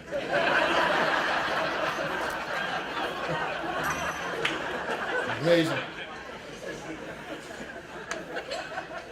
You know, thank you to the committee. Congratulations to all the inductees. We're real honored to be here this evening. I'm going to try to take you the 9 years that I was at the school in reverse order, because when I get to the first year, you're going to understand that I almost didn't get to the second year. And all the coaches in the room, everybody knows that great players make good coaches. And everybody that's watched the teams that I had understands that I had phenomenal players. I really did. And we have an incredible basketball family that it doesn't happen with every coach. I've been very blessed that, you know, I live in Texas now, and either every year or every couple of years that I come up here, we have a cookout, we all get together. There's always 15, 20, 25 people that get together. And not everybody is blessed with that. And it's just amazing. But my last year was 2003. In 2001, 2002, 2003, we won the Northeastern Conference Championship each one of those years. And those teams were led by the two Cheever girls. Every time anybody drives through Salem, you would always see them jogging. People used to say to me, every time, I don't care if it's 4 o'clock in the morning, I see those kids running through Salem. Taylor Shea, Kathleen Williams, Jen Tamilio. They made the Division II North Final Championship 2 times in 3 years. 1998, 1999, Northeastern Conference Championships. 1999, Eastern Conference Champions. Eastern Mass Champions. We played in the Fleet Center. Starting 5, Allison, Megan, Jonna, Christine O'Donnell, Kristen Dickinson. They started the Northeastern Conference All-Star team. I had the starting 5 from the Northeastern Conference. I mean, you know, Stevie Wonder could have coached that team. I mean, it was just a 1998, you know, we win the Northeastern Conference. Keisha Myrie and Megan Smith. They played every single sport at Salem High School, All-Stars and everything. It was their first championship they ever won. I'll never forget it. It was fantastic. Well, that gets me back to 1995. I get the job. It was a very tough year for me. Personally, I was going through some tough times in my life, and I had been making in my life, you know, in the movie, I'm not sure if you watch Moneyball, Brad Pitt, great story about Billy Bean. And in that movie, there's a line that, you know, some of these people, they don't grow up until in their 20s, 30s, 40s, talking about the agents, talking about ball players. I got the Salem High job when I was 42 years old. Up until that time in my life, I had made some very poor decisions, hung around with not the right people, wasn't the greatest person, never really could make the right decisions, wasn't thinking right, and just had a real tough time. And I got hired for the Salem job the Friday before Thanksgiving. Basketball starts the Monday after Thanksgiving. So I got that job, and I had always had the love for basketball. You know, I had coached at the CYO level, coached the freshman team at Swampscott, coached North Shore Community College. And I'd still really not hanging with the right people during those times, not doing the right things. But I got that job, and this was after I had interviewed at Revere High School, at Lynn English, and at Danvers. I had pretty much given up on it, and something told me to put in for the Salem job, and I got it. So I go to practice on Monday. I really don't know any of the kids, and I meet the captains, and we practice the whole week. And I set up a scrimmage on Saturday.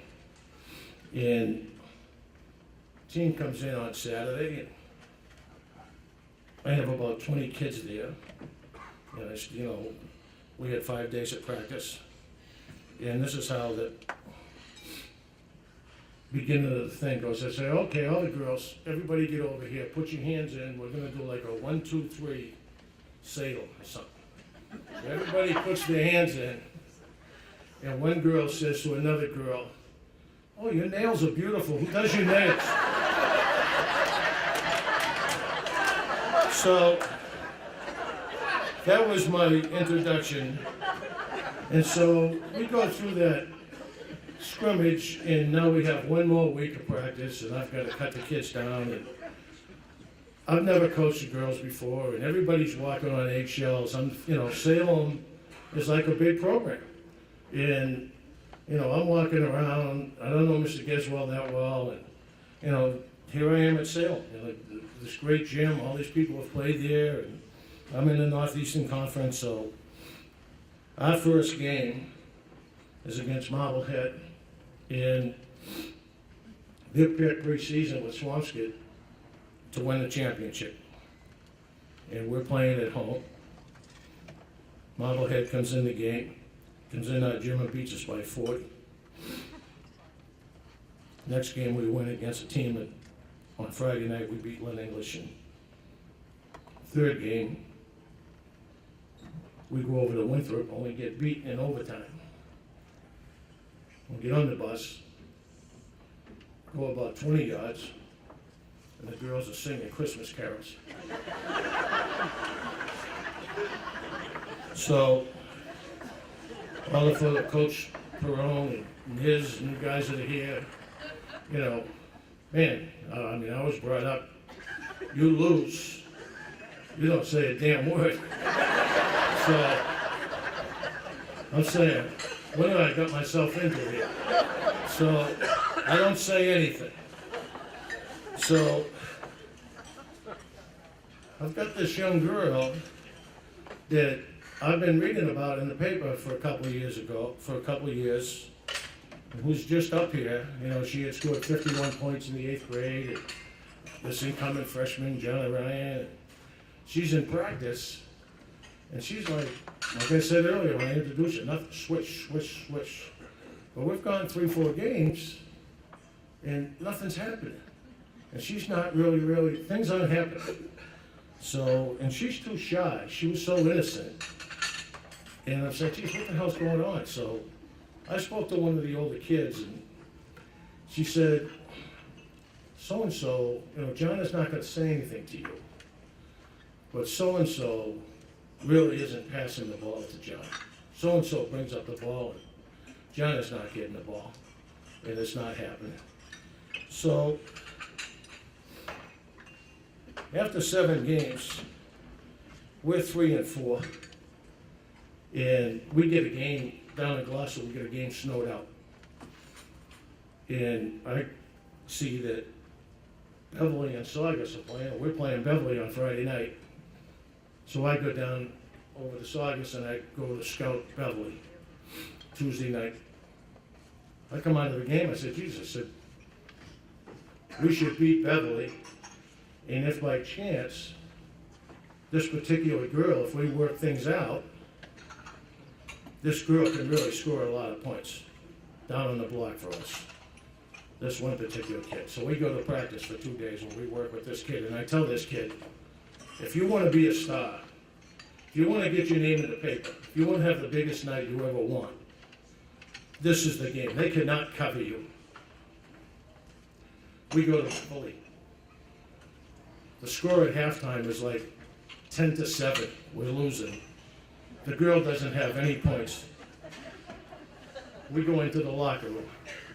I swear to God, I hate to say it, but I go crazy on this girl. And for the first time, because the whole time, everybody's been walking on eggshells. I'm afraid to say something. The girl's afraid of something. It's like a fail-out period.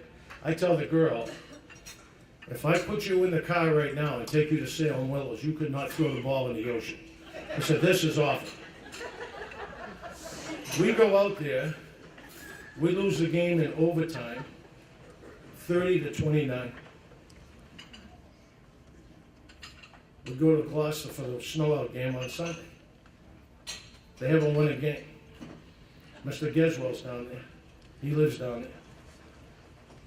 We lose by 30. They haven't won. We leave the place. He looks at me like, why did I hire this guy? Some geez. So I go to practice on Monday. I got to walk the girl around. We're practicing at the middle school.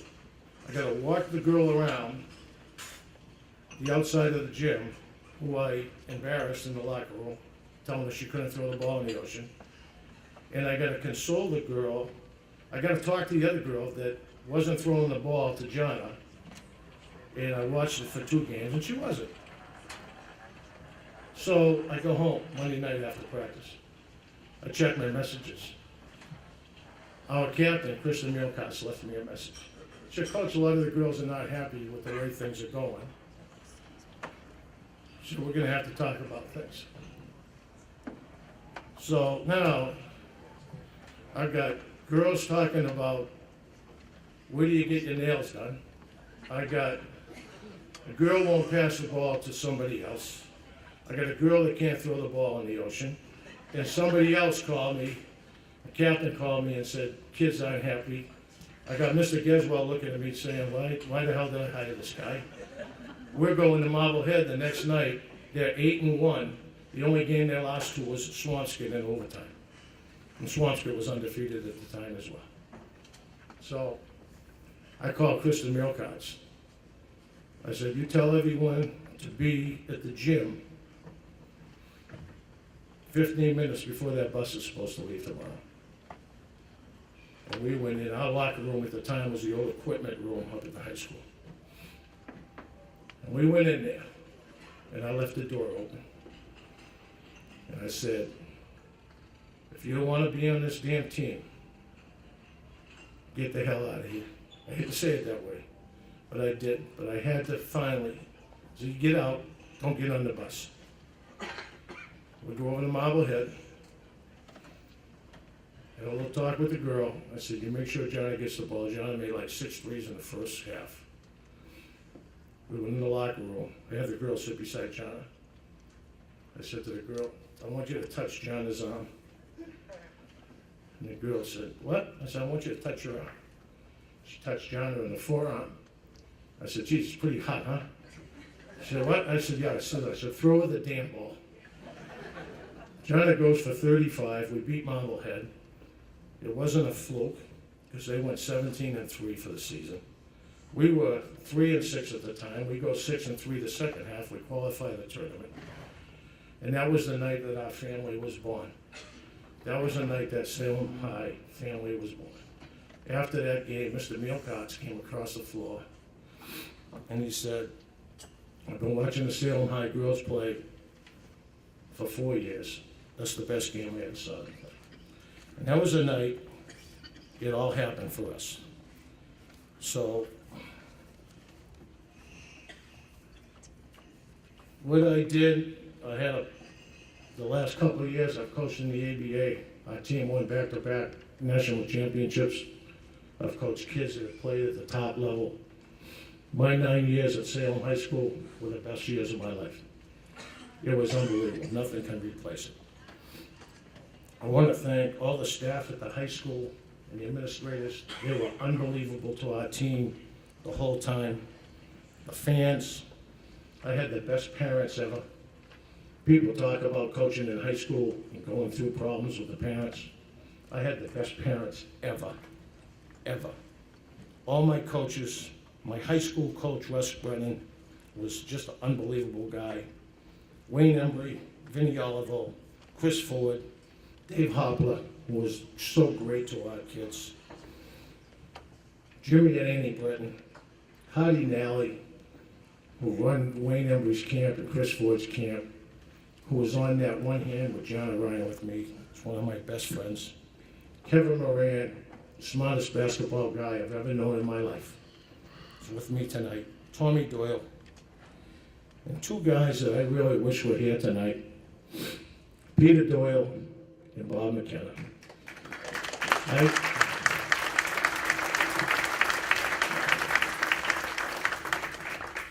I wasn't very friendly with Bob McKenna, very close with him for very long, but we were close enough for long enough. Back in '95, when I was struggling, we used to go golfing for the whole summer. He used to put his hand on mine. I said, Dennis, good things happen to good people, and good things will happen to you. And he had me over to his house for dinner. And he said, you just hang in there. And we weren't, Billy McKenna said to me one night, he said, Dennis, I never realized you and my dad were that close. Well, we were close enough for long enough for him to make a difference in my life. My brother Jimmy was a year older than me. He's been my idol all my life and still is. My sister, who passed away last year, used to have her friend from Lynn call her on the phone every day after we played so she could read the stories from the item in the Salem News about her brother. My brother Jackie lived in North Andover. He passed away from a brain tumor. He wanted us to play North Andover so bad. When we played, we had 3 bouncers on our team watching the games. Jordan Ryan, Jamie Flynn, and my brother Jackie. If anything ever happened, forget about it. They take care of the whole gym. My mom and dad, I so wish they were here today. My wife, Tanya. Any of those people say, what's going on in Texas? Why do you stay there? I have the greatest wife in the world. It's unbelievable. She flat out takes care of me. And there's an old song, everything I do for you, everything I do for you. That young man that introduced me, if you look up to the word Matthew in the Bible, it means gift from God. He's my gift from God. I love him. Thank you, Matt. Thanks, everybody.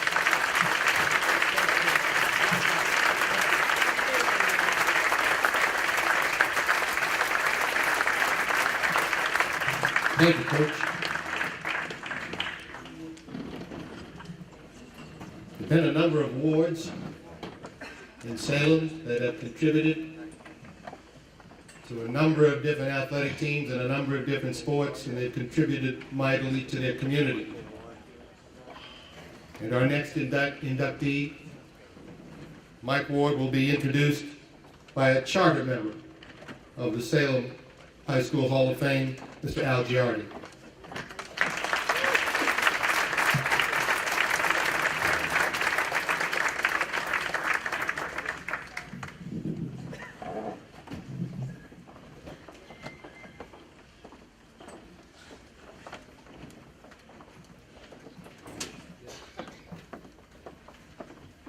I don't know how to follow that. I don't know whether to laugh or cry.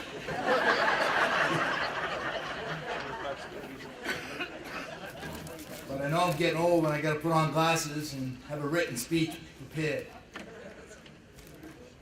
I haven't done this for a long time, so I feel like John. I'm nervous. And I had John in class. It's a great honor for me to induct Michael Ward into the Salem High School Hall of Fame. As his former baseball coach and football coach, I remember Mike for helping to save Salem High baseball not once, but twice. Once as a player and once as a coach. The first time was in 1986. I had been coaching the baseball team since 1973. I actually took over the head job for Mike Ward's father, Mickey, who I coached with 1 year as his JV coach in 1972. Mickey was also in the Salem High Hall of Fame, had an outstanding record during his 7 years at Salem High. In fact, he had one of the best Salem teams of the last 50 years with the 1970 team that included one of tonight's inductees, Steve Hoare. And there were several other real good players on that team, Tom Dubio, Steve and Frank Smith, and many others.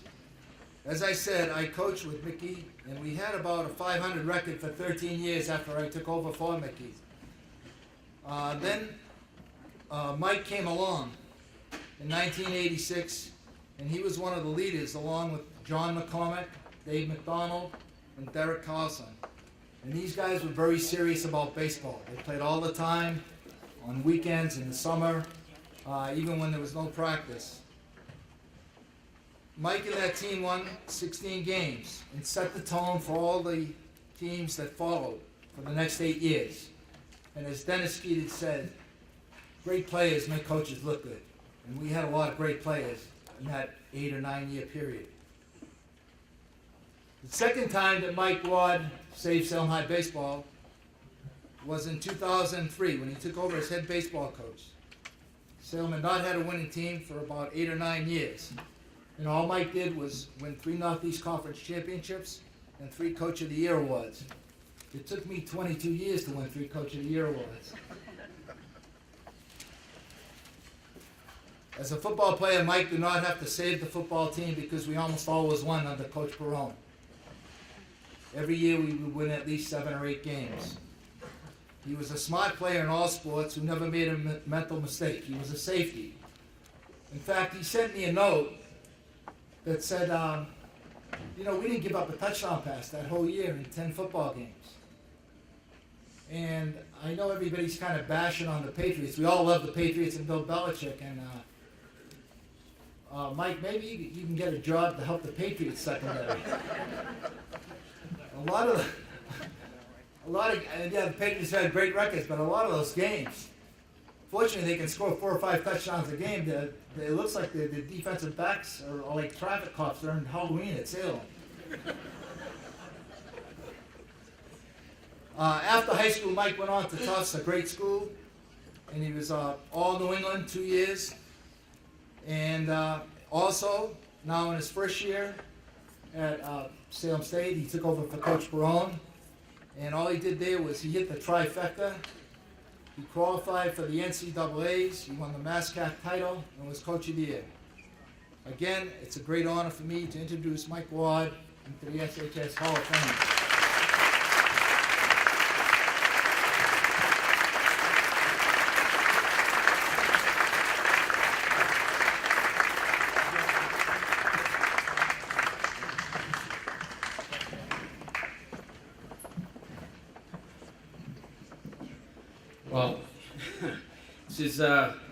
Well, first of all, I want to thank the Hall of Fame committee. I really appreciate my election. I'm honored to be joining such a great group of inductees, such a great history, so many great athletes, coaches, and contributors to the athletic program. It's a really special night, and I'm particularly happy and honored that Coach Crowan's going in tonight. And very, very...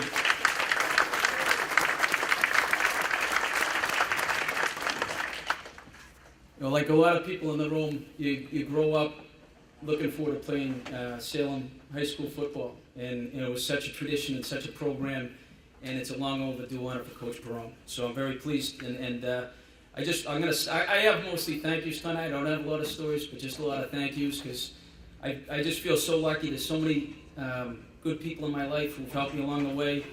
Coach Perone's certainly one of them. And I've been fortunate enough to coach with him twice at Salem State, the first time in 1991, and then the 2 years prior to taking over for him this year. And it was a great experience coaching with him. It was a fantastic experience playing for him back in the 80s. So thank you, Coach. Coach Giardi, I'm going to start with my coaches because you guys really had such an influence on my life. Coach Giardi helped me get into, first of all, he wrote letters to a lot of schools for a lot of us athletes and helped me get into Tufts. And without Coach Giardi's efforts, I don't think I would have gotten in there. But Coach Giardi, he and a lot of people have Coach Giardi stories. He taught us about passion and toughness, intensity. I was lucky enough that he coached the backs in football, and I had him as my baseball coach. And just as an example of his toughness, he used to pick us up. Everyone remembers Coach's red car, this big red car that used to drive around the city. And John McCormick's here tonight. John, lucky enough to have John as a friend since kindergarten. We've been friends for over 40 years and grew up playing sports together. And Coach Giardi would pick us up and bring us down Palmer Cove, me, John, Dave McDonald, and a few other guys. And Coach Giardi would stand about 45 feet away from us and just keep throwing batting practice. Well, back then they didn't have screens.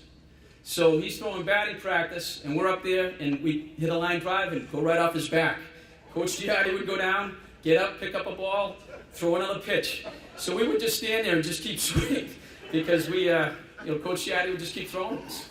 So it was, I'll tell you, I was always impressed with what he taught us as far as toughness and dedication and everything else. I also want to thank and start by thanking my parents. They gave us so much support, so much love, taught us so much. My parents were lifelong educators. They're both retired now, both in the city of Salem. My father, really my first coach, and truly, my role model, my hero, somebody I always looked up to. Countless hours down the park with me and my brother, and my mom. She wasn't so much into sports, but she was very loud in the stands. And if we had a bad game, and she would be the one we'd want to talk to, not my father. But always supportive, and it was just a great environment. Really, it gave me the base for growing up and living the life I'm trying to live now. And I was lucky if I have a lot of family here tonight, and my brother Bobby, and Bobby and I heard a lot of competitiveness in the Hoare family. Let me tell you, the Ward family were off the charts.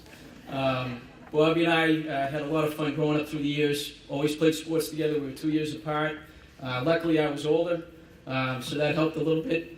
And then my sister Missy, who couldn't be here tonight, and her two boys are here. And my sister Megan, who, I got to see a lot of the teams that Coach Skeetus had, because Megan played with Jana and Allison, and man, they could play. They were a special basketball team.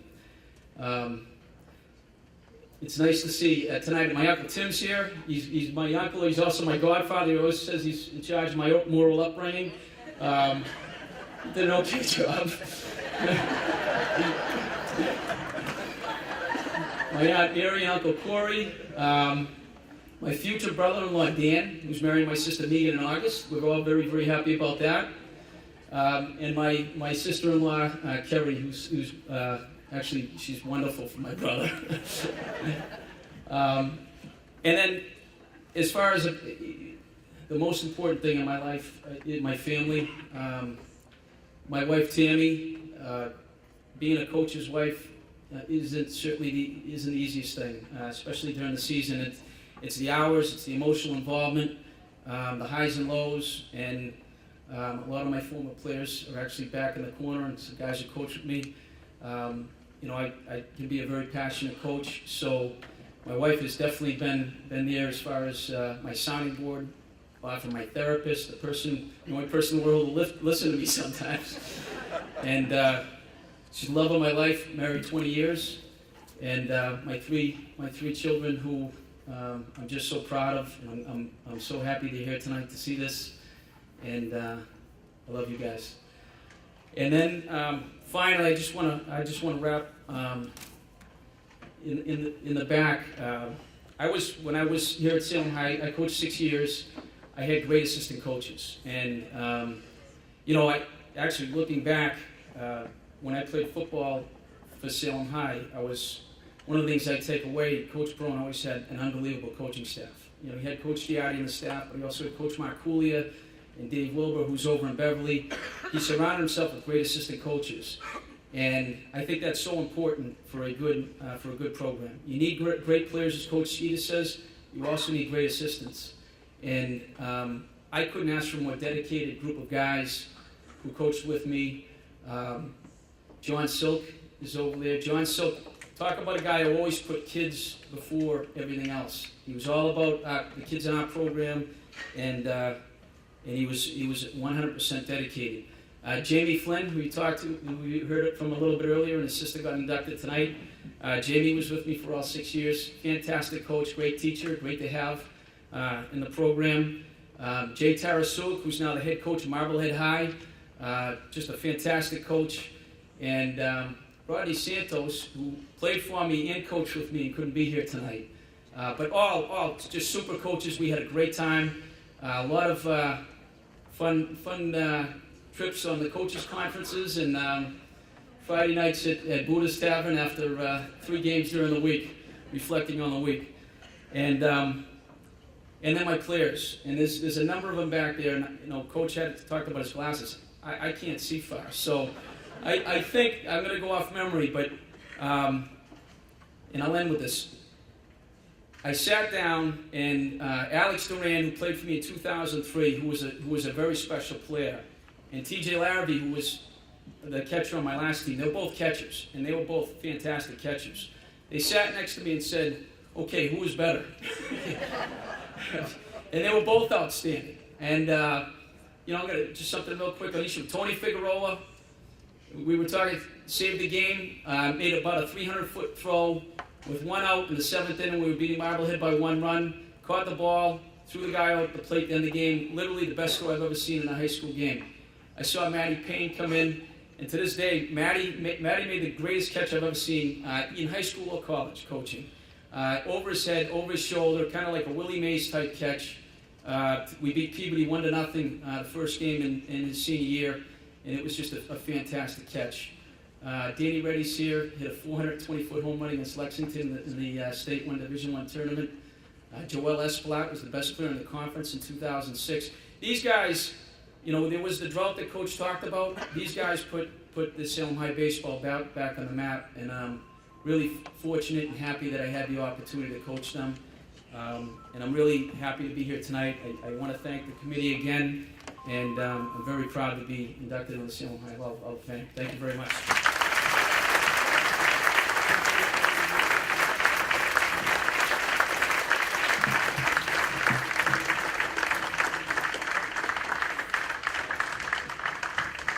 Thank you, Mike. Next up, from the class of 1996, Sean Stellato will be inducted, and he will be introduced by his brother, Mike Stellato.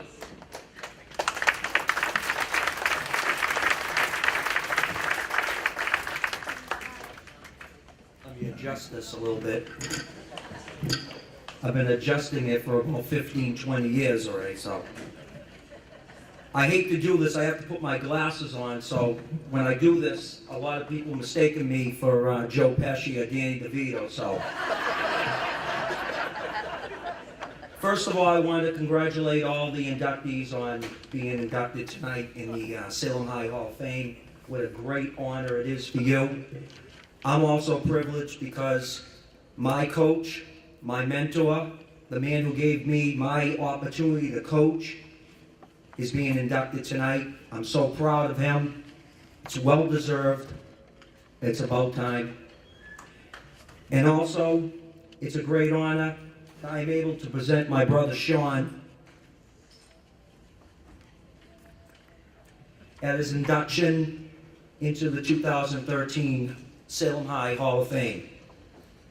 Being his older brother, I was able to watch Sean through his progression in youth sports as well as the high school level. I was his coach and his #1 fan.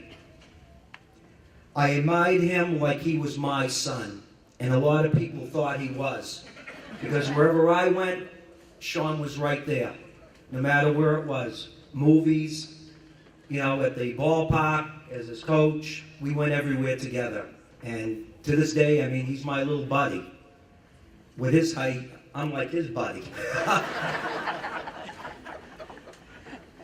And the reason why a lot of people thought that was because my father's travel.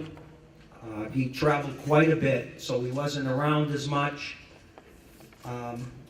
Sean's earliest involvement in sports was participating in the Salem Cartoon League, which was originated by the late Jeff Morris.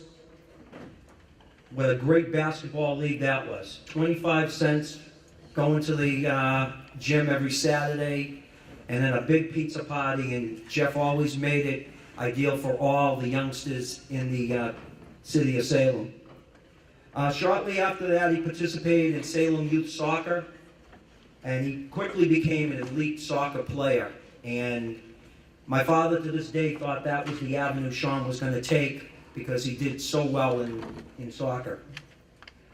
He got involved shortly after that in the Salem Pop Warner program, and the love affair between Sean and football became evident to all of us in our family. Sean attended several football camps in order to perfect his skills as a quarterback as well as a place kicker. Sean's football career began as a 10-year-old member of the C team, coached by Howie Olson, who was in attendance tonight, came all the way down from Maine to be here to see Sean being inducted. He converted him to the quarterback position at the C team level. He moved on to play for the late Bruce Riccardi on the B team and led that team to an undefeated season and a playoff berth. And then after that, I got to coach him at the A team level, also at the freshman level, and as a sophomore as well. Sean continued to excel in football, in which he was a vital part of the 1994 NEC championship team and the Super Bowl runner-up. And two of his teammates are here tonight, Mark Higley, Manny DePena. What a team that was, what a great memory that was. In 1995, he was a contributing member of the undefeated state championship basketball team. Senior year, he was a co-captain of the football team, and he was selected to play on the Harry Aganis football all-star team. Sean set numerous records during his junior and senior year at Salem High, and many of those are still intact. He was a member of the basketball team in which he was a leading scorer his senior year in high school. Upon graduation, he attended the Gunnery Prep School, where he played both football and basketball and was all New England in both those sports. He went on to Marist College, played both football and basketball for 4 years, and was on the all-academic team. After he finished at Marist, he got into coaching. He was on my 2005 St. Mary's Super Bowl championship team, and also he coached at St. John's Prep with Jim O'Leary and was on that Super Bowl team as well that played Everett. Continued playing professional football with 3 arena football teams, winning a championship for the Florida Firecats. After his professional career, he became a contract advisor agent for the NFL as well as the NBA. And with all the achievements Sean has had, he is most proud of his wife and his 3 beautiful daughters. Sean is a testament to those who work hard and have a positive attitude will always succeed. Ladies and gentlemen, my brother, Sean Stellato.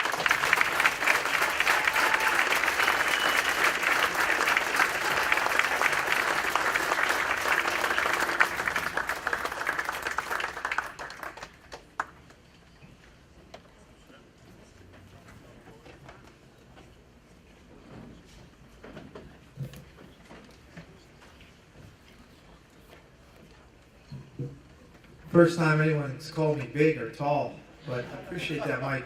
I must throw out one thing pertaining to the Patriots secondary. If you don't know my client, Kyle Arrington, he led the NFL in interceptions in 2011. And I guess if you got 6 or 7 seconds to throw the football, don't matter who's playing DB, you're going to get burned.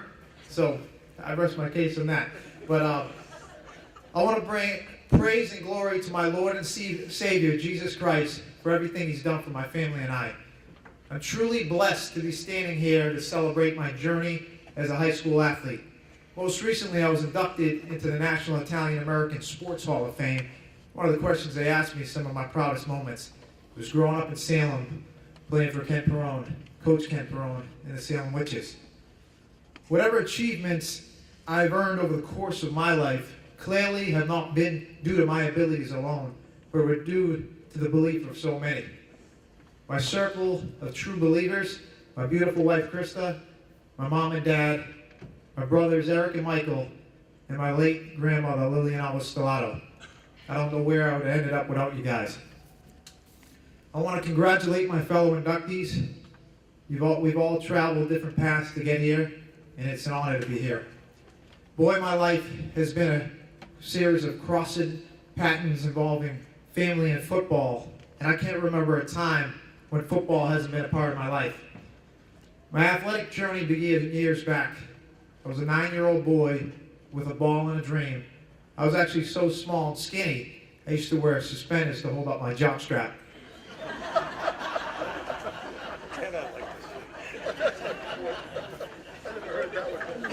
A lot of things were happening to this 9-year-old boy. My dad was traveling a lot in business, and I nearly got kidnapped twice. I've had many defining moments in my journey, but this one in particular really hit home. It was early one morning before my dad was leaving on a business trip to Taiwan, and he came in my room and he woke me up, and he looked me in the eyes and said, "I want you to know there's greatness in you. Never stop dreaming, and don't listen to the critics, especially the ones that tell you you're too small." See, my dad lost his dad to leukemia at a young age, and I was always scared something was going to happen to him. He told me about the sacrifices my ancestors made, especially my grandfather Pasquale, who made the voyage from Calabria, Italy, in search of the American dream. His words, passion, hard work, will be your ticket to success, always echoed within. Always carry the name Stellato with pride. Well, my dad has been the best head coach a family could ever have. This is a man who taught us hard work carries its own reward, and this was a tough lesson to learn, even as early as the 6th grade. We played in a C-team Pop Warner tiebreaker called the 10-yard fight, and we were battling back and forth with Eastland, and we had the ball to tie the game, and I ended up throwing a ball to the end zone, and I ended up threw my receiver, A.J. Grimes, and he slipped inches from the goal line. And I was broken. It was the first year in Pop Warner I ever had any success. We were winning games. And he emphasized to me that whole father-son ride home was repetition is the key to success. The next day I asked him to bring me up to Bertram Field. It was a cold, raw November day. I told him I would not leave until I threw 100 footballs and made a 25-yard field goal. He said, "How about 200 footballs and a 35-yard field goal?" We got through the 200 balls, but it took me 50 attempts to make that 35-yard field goal. Each rep telling me and encouraging me I could do it.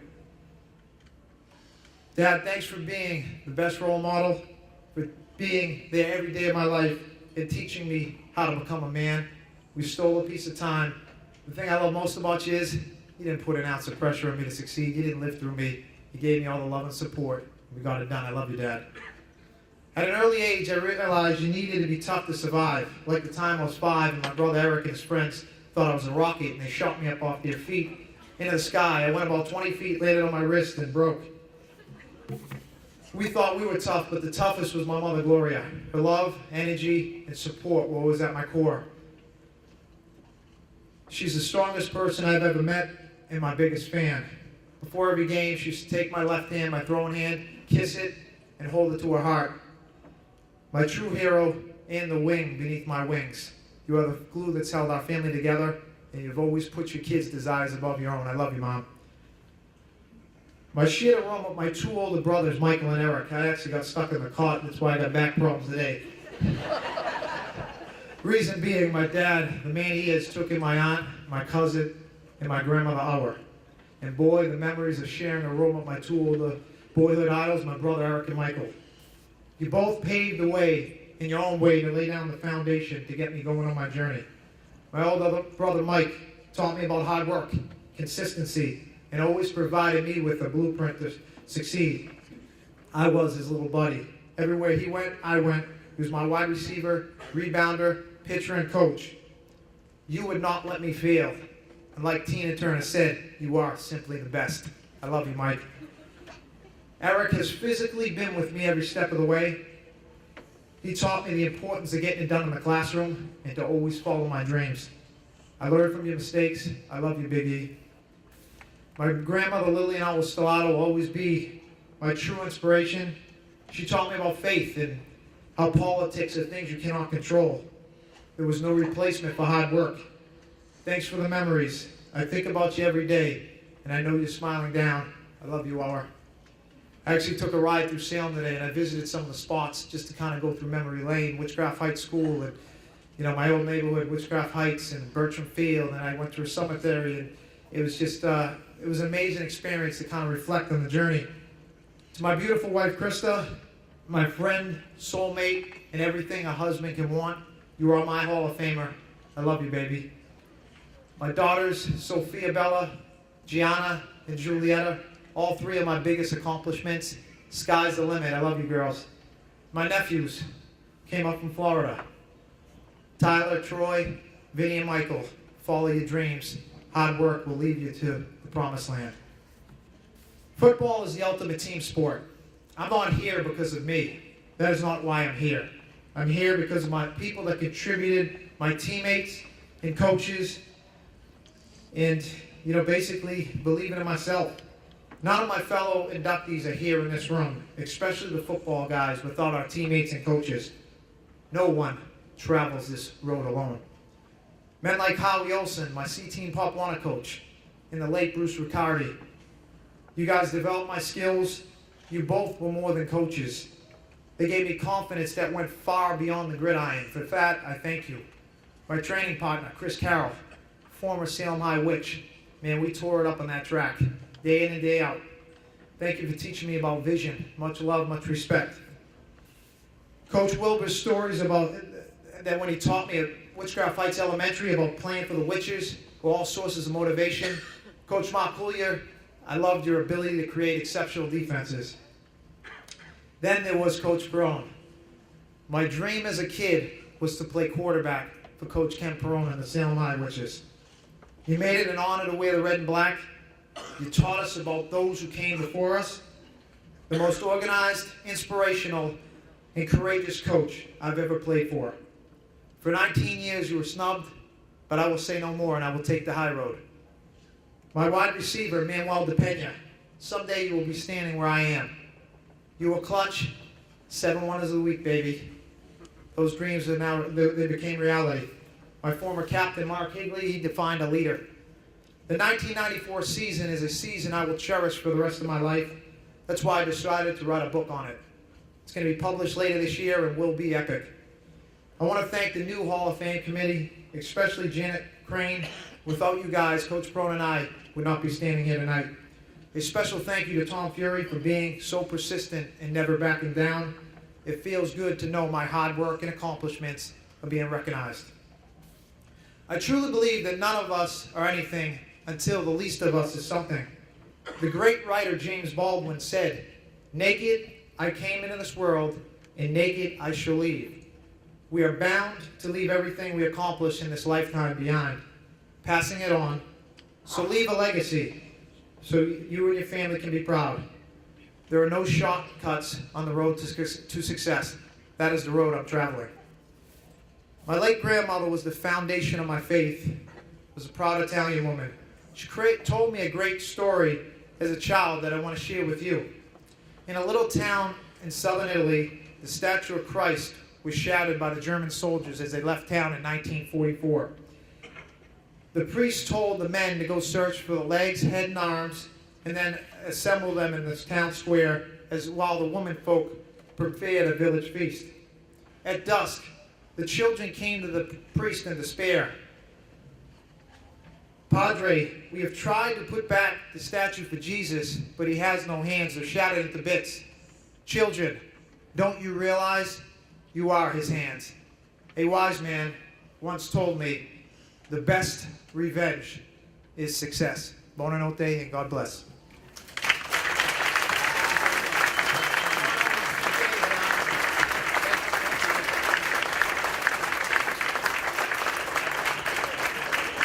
Thank you, Sean.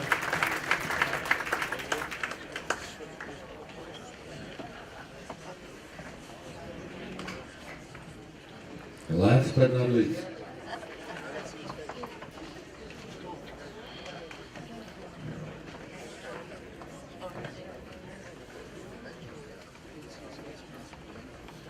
introducing our final inductee tonight, Coach Ken Perone, is one of his staff members, Coach Tim Marcouli.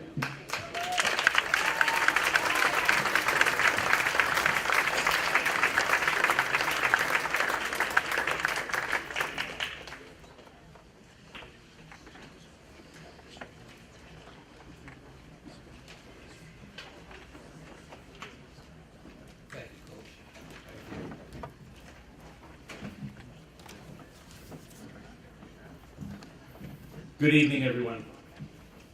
It's a good thing that this is not a roast, or you people would miss your 4th of July barbecue. There are stories, and there are stories, and there are more stories. Beyond carrying the clipboards, there was love. Love for the game of football, love for his players, love for his coaches, love for his students. Tonight is a very, very special night. Some may think it's late, but we all know it is deserved. And that is the most important thing. For all of these inductees tonight, it is deserved. You earned it. We thank the committee for recognizing that and bringing you to the forefront. Tonight's congratulations are for all of the inductees, not just Coach Perrone. It is my pleasure to introduce Coach Perrone for his induction to the Salem High School Hall of Fame. He is truly an ultimate player's coach. He gave life values to everyone. His motto was always God, family, and school. And he lived that every day. Through his family, his late wife Jan, they had 4 wonderful children, and they're all here tonight. Ken, Kim, Kathy, and Chris. All of their spouses are here tonight, and 7 grandchildren. This is the first time in one place that all the grandchildren are together. Please give them all a round of applause.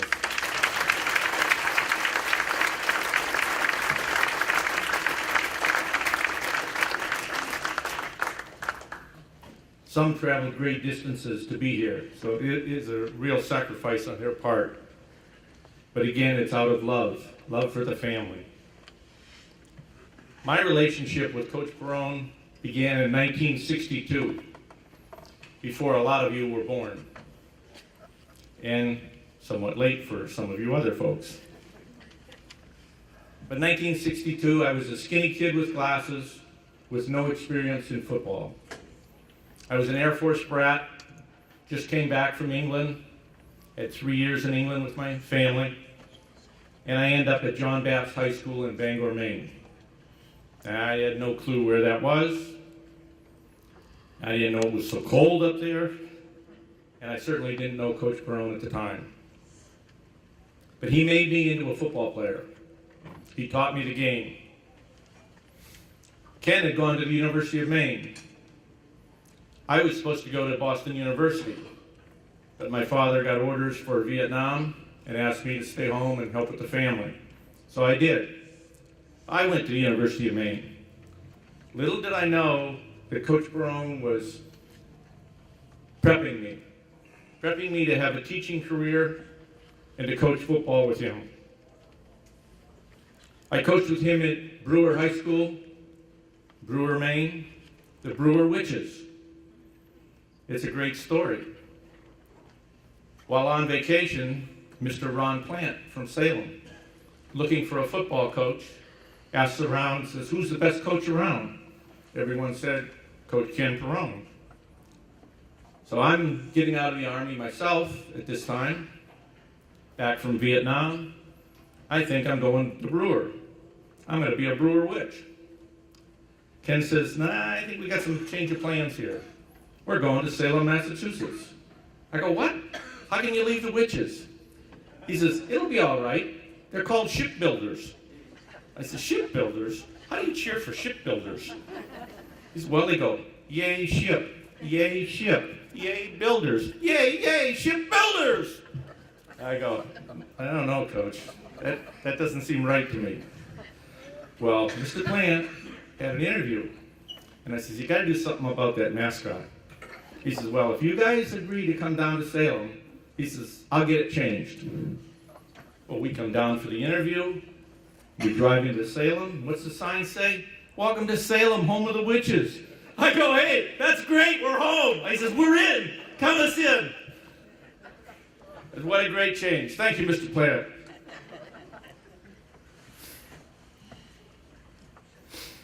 Coach Perrone has completed 37 seasons coaching football. in both Maine and Massachusetts. He has been successful wherever he has gone.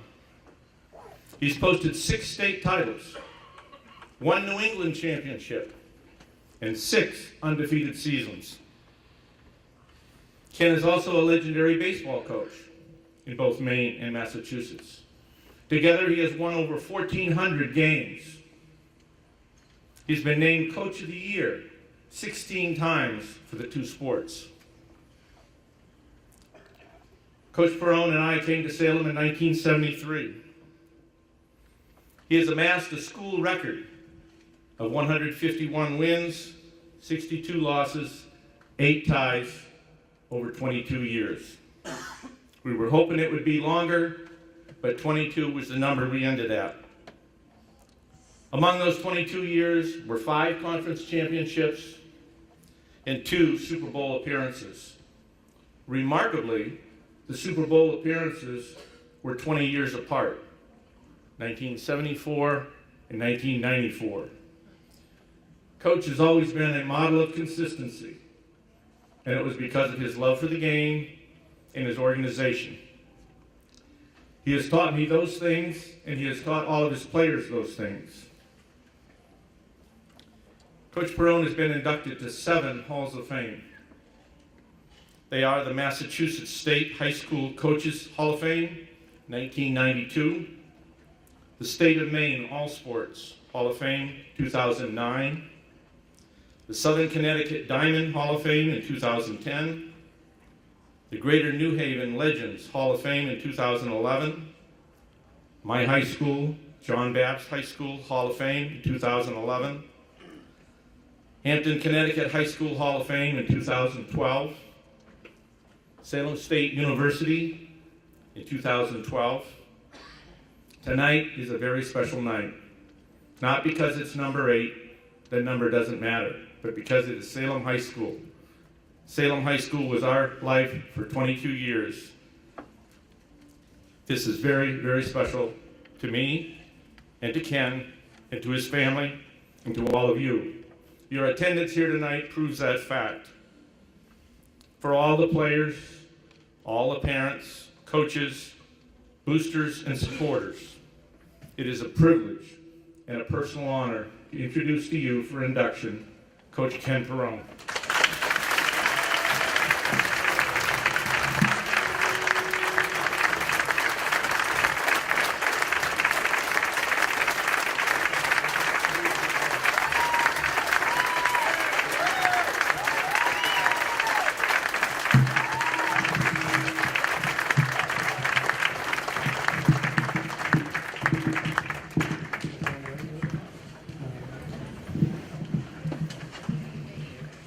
Well,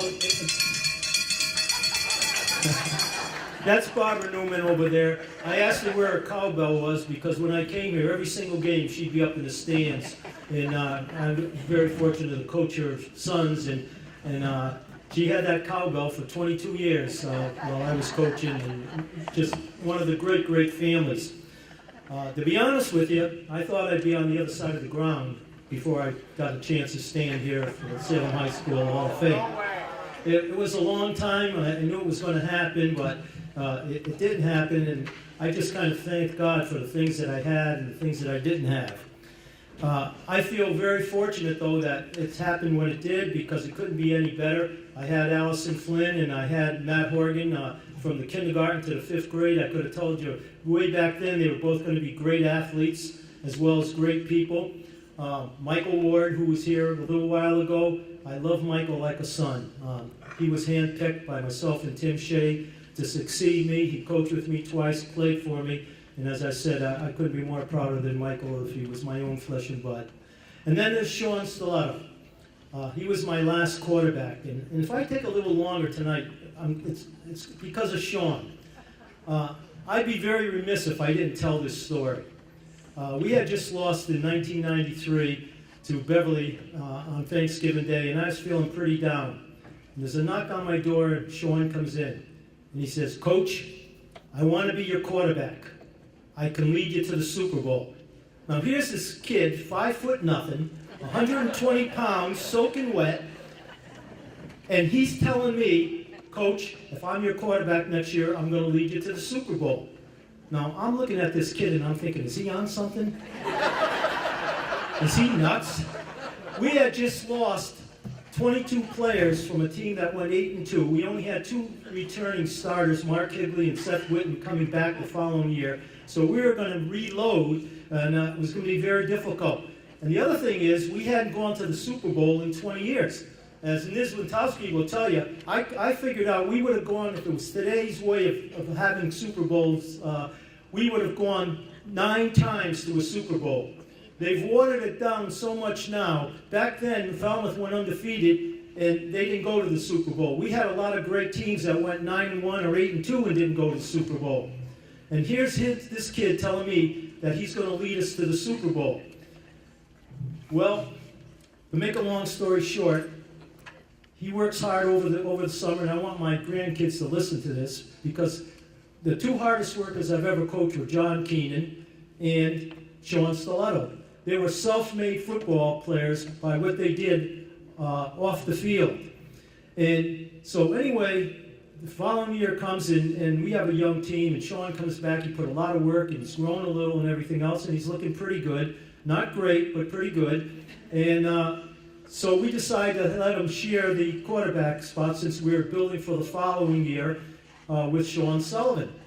And so anyway, somehow, some way, we win our first 6 games in the conference. And we go into the famous Swampscott game, the great strike game, as you know.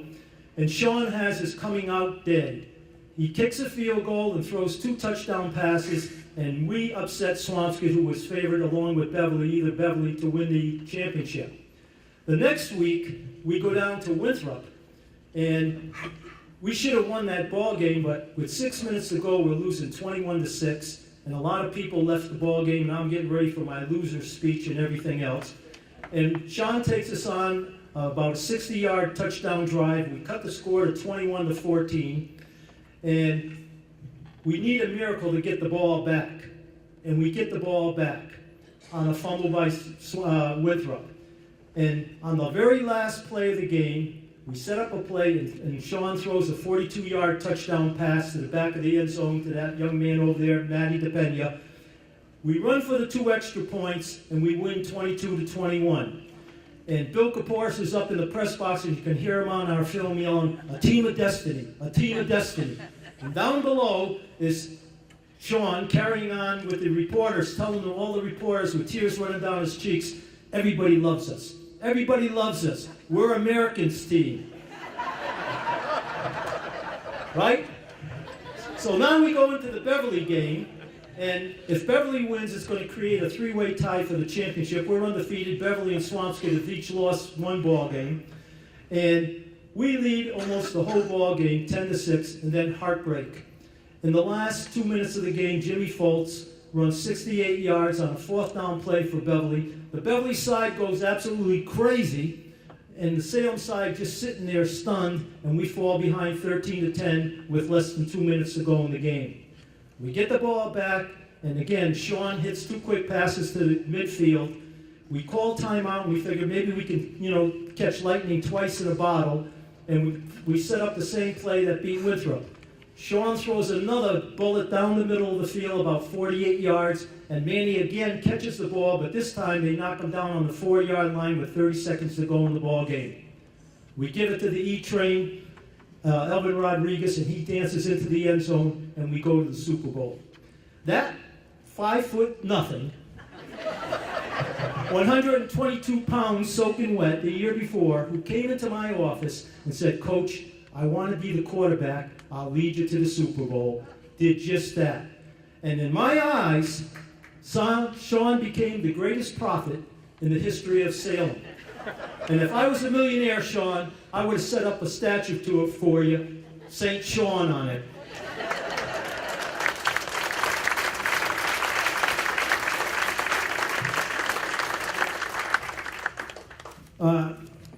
I've coached 38 years of football.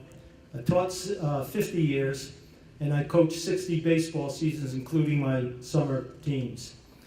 And to be honest with you, I feel like I got another 10 or 15 years in me. I was talking to Coach Nizmitowski tonight, and I was saying, you know, maybe we should get Terry Silva back and Billy Hamer back, and yourself, Niz, and Al Giardi, I could talk him into maybe coming back, and Tim Marcoyer. We could be the Geritol coaching staff, and maybe, you know, make a comeback. Like I said, I'm running around a softball field right now playing double headers on Mondays and Fridays down in Wayland, and I'm thinking, hell, if I can run around a softball field, I sure in heck can walk around a football field yelling, do it again, Stellato, do it again, run it again. But anyway, there were a lot of signs out there saying that maybe it was time at age 78 to say enough was enough. And I had a lot of signs out there. I look around here tonight, and a lot of the kids that I coach, and there are a lot of them here tonight, thank you for coming. They're fathers, and some of them are grandfathers. Diane O'Donnell there, I had her in school, and she was my principal. She ended up being my principal, so that just shows you how old and how long I've been around. And then there's my family. It all started with my grandson Tim and Alex. They call me from school, and they're all worked up. And they told their friend Sean that their grandfather was the baseball coach at Salem State. And Sean says, your grandfather? How old's your grandfather? And Timothy at the time says, 75. And the kid looks at him and he says, 75? What's he do, hit the ball with his cane? Well, they had a function over to the school, and I said to Timothy, this was 3 weeks later at Sacred Heart, I said, show me this Sean kid. So I walk up to the Sean kid, and I put out my hand, and he doesn't know who I am, and I said, Sean, I want to shake your hand. And so he gives me his hand, and it's like a dog going after a bone. I squeezed that hand as hard as I could, and I said, Sean, you know who I am? And he goes like this, and his eyes are popping out of his head. I'm Timothy's grandfather. Do you still think I can't hit the ball? And he goes, yes, you can, yes, you can, yes, you can. Well, here I am. I just picked on a 12-year-old kid. I'm walking away, and I'm saying to myself, all right, one for the senior citizens. Then my son Chris, sitting over there, he calls me up, and he says, Dad, you're going to love this one. He said, little Chris and his buddies are sitting in the back of the car, and they just came back from soccer practice, and they're talking about grandfathers. And my grandson Chris over there says, my grandpa's pretty strong for his age. He can even walk. And then my big son-in-law over there, one of the best son-in-laws a person could ever have, but he thinks my name is Old Man. He never calls me up and says, you know, Dad or anything else. It says, oh man, you need this done. Oh man, you need that done. He's yet to realize that when I'm 100 years old, I'm going to be probably wheeling his sorry ass in a nursing home.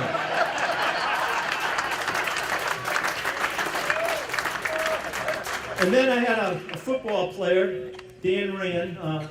He was only 5 years older than me. I mean, younger than me. And I was a young coach at Dixfield High School. And we became real close friends. And when I got inducted as an athlete down in Connecticut last year, he sends me this email, and I'd like to share it with you. Congratulations, Coach, on your Hall of Fame induction. Enjoy it because big changes regarding old people are on the way. Tomorrow, the Immigration Department, in order to save the economy, will start to deport old people instead of illegal immigrants. Old people like you, Coach, are easier to catch than illegal immigrants. And old people will not remember how to get home after deportation. They will do this to lower Social Security and Medicare costs. I love you, Coach, but you better hide. Don't let them find you. And then last, and this is a true story, I've told it a few times, Tim Shea's probably heard it 3 times. But my wife gets a letter from the Social Security Department asking her to return my last 2 Social Security checks since I no longer are eligible for it since I died on September 23rd. So I'm looking at that letter and I'm all shook up. I'm reading the letter that I'm dead. So I call the Social Security Department and I tell them what happened, and they says, well, apparently a mistake has been made. Come on down and bring 3 forms of identification and a witness. So the next day I grab my son and we go down.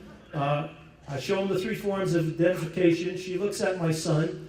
and she says, "Is this your witness?" And before I could say anything, my son yells, "Yes, I'm his son. You can see my dad's alive. He just looks dead."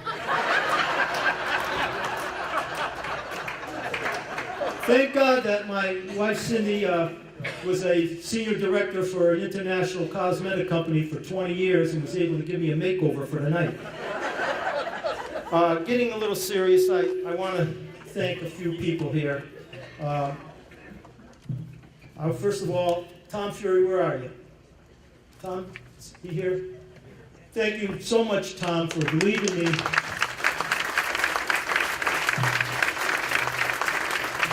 Tom is a city councilor, and for 19 years he's been like a pit bull or a Rottweiler.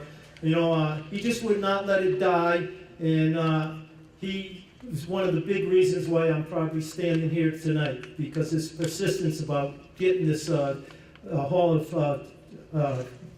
of Fame committee changed. I also would like to thank the Hall of Fame committee and Dr. Crane for selecting me and the other volunteers tonight. I shouldn't say volunteers. I don't know why I'm cracking up here right now, probably because it's past my bedtime. But the other inductees here tonight, this is a proud night for all of us. I'd also like to thank all my fellow teachers and friends for your love and your support over the years, especially the I like to call them my Geritol gang, the Beaties and the Peronis and the Gurskys and the Meatsons, and all my buddies at Candlewood Golf Course for giving me a great time in my retirement. I also like to thank all these sports writers who filled my scrapbooks and the scrapbooks of all my ball players, Gene DiPlacido and Paul Holleran and Gary Larrabee, and probably the one and only, the best sports writer on the North Shore, the Kipper, Bill Kaporis.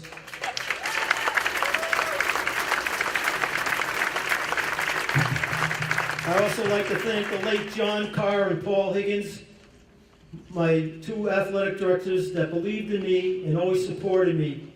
They are now with God, and I love them both very much and really miss them.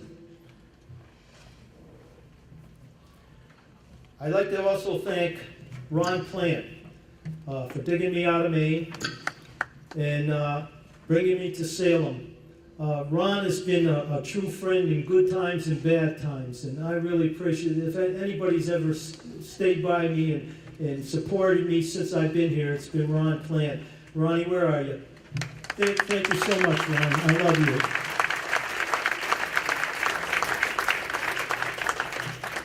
I'd like to thank all my ball players and the wonderful, wonderful families that I've met along the way. I wish I could name all of you here tonight, but there's probably about 65 of you here tonight. And you are my life. You are my Hall of Famers. And again, along with my coaches, Coach Mark Hoyer, Coach Giardi, Coach Wilbur, Coach Moynihan, and Coach Mike Stellato, who were with me for most of my career at Salem State, you are the big reason why I'm standing here tonight. Again, you are my extended family. And again, all you families out there, thank you so much for giving me your sons to work with for 22 years. Last but not least, my family, stand up, will you please? Over there at the second table are my beautiful grandchildren. My sons and son-in-laws and daughter-in-laws. And I like to say right now, God has blessed me so much in my life. I lost my wife for 45 years, Jan, excuse me if I get a little emotional here, along with my daughter, Kimberly. She's seen every single Salem football game. And I know she's smiling down from us from heaven tonight. I've been blessed so much with two wonderful wives. Cindy came into my life 5 years ago, and I couldn't ask for anybody any better to carry on the love that my wife gave me for 45 years with me and my family. So In closing, I'd like to just say, thank you for this honor. It was a privilege and an honor to be a Salem State coach for 22 years. Thank you so much.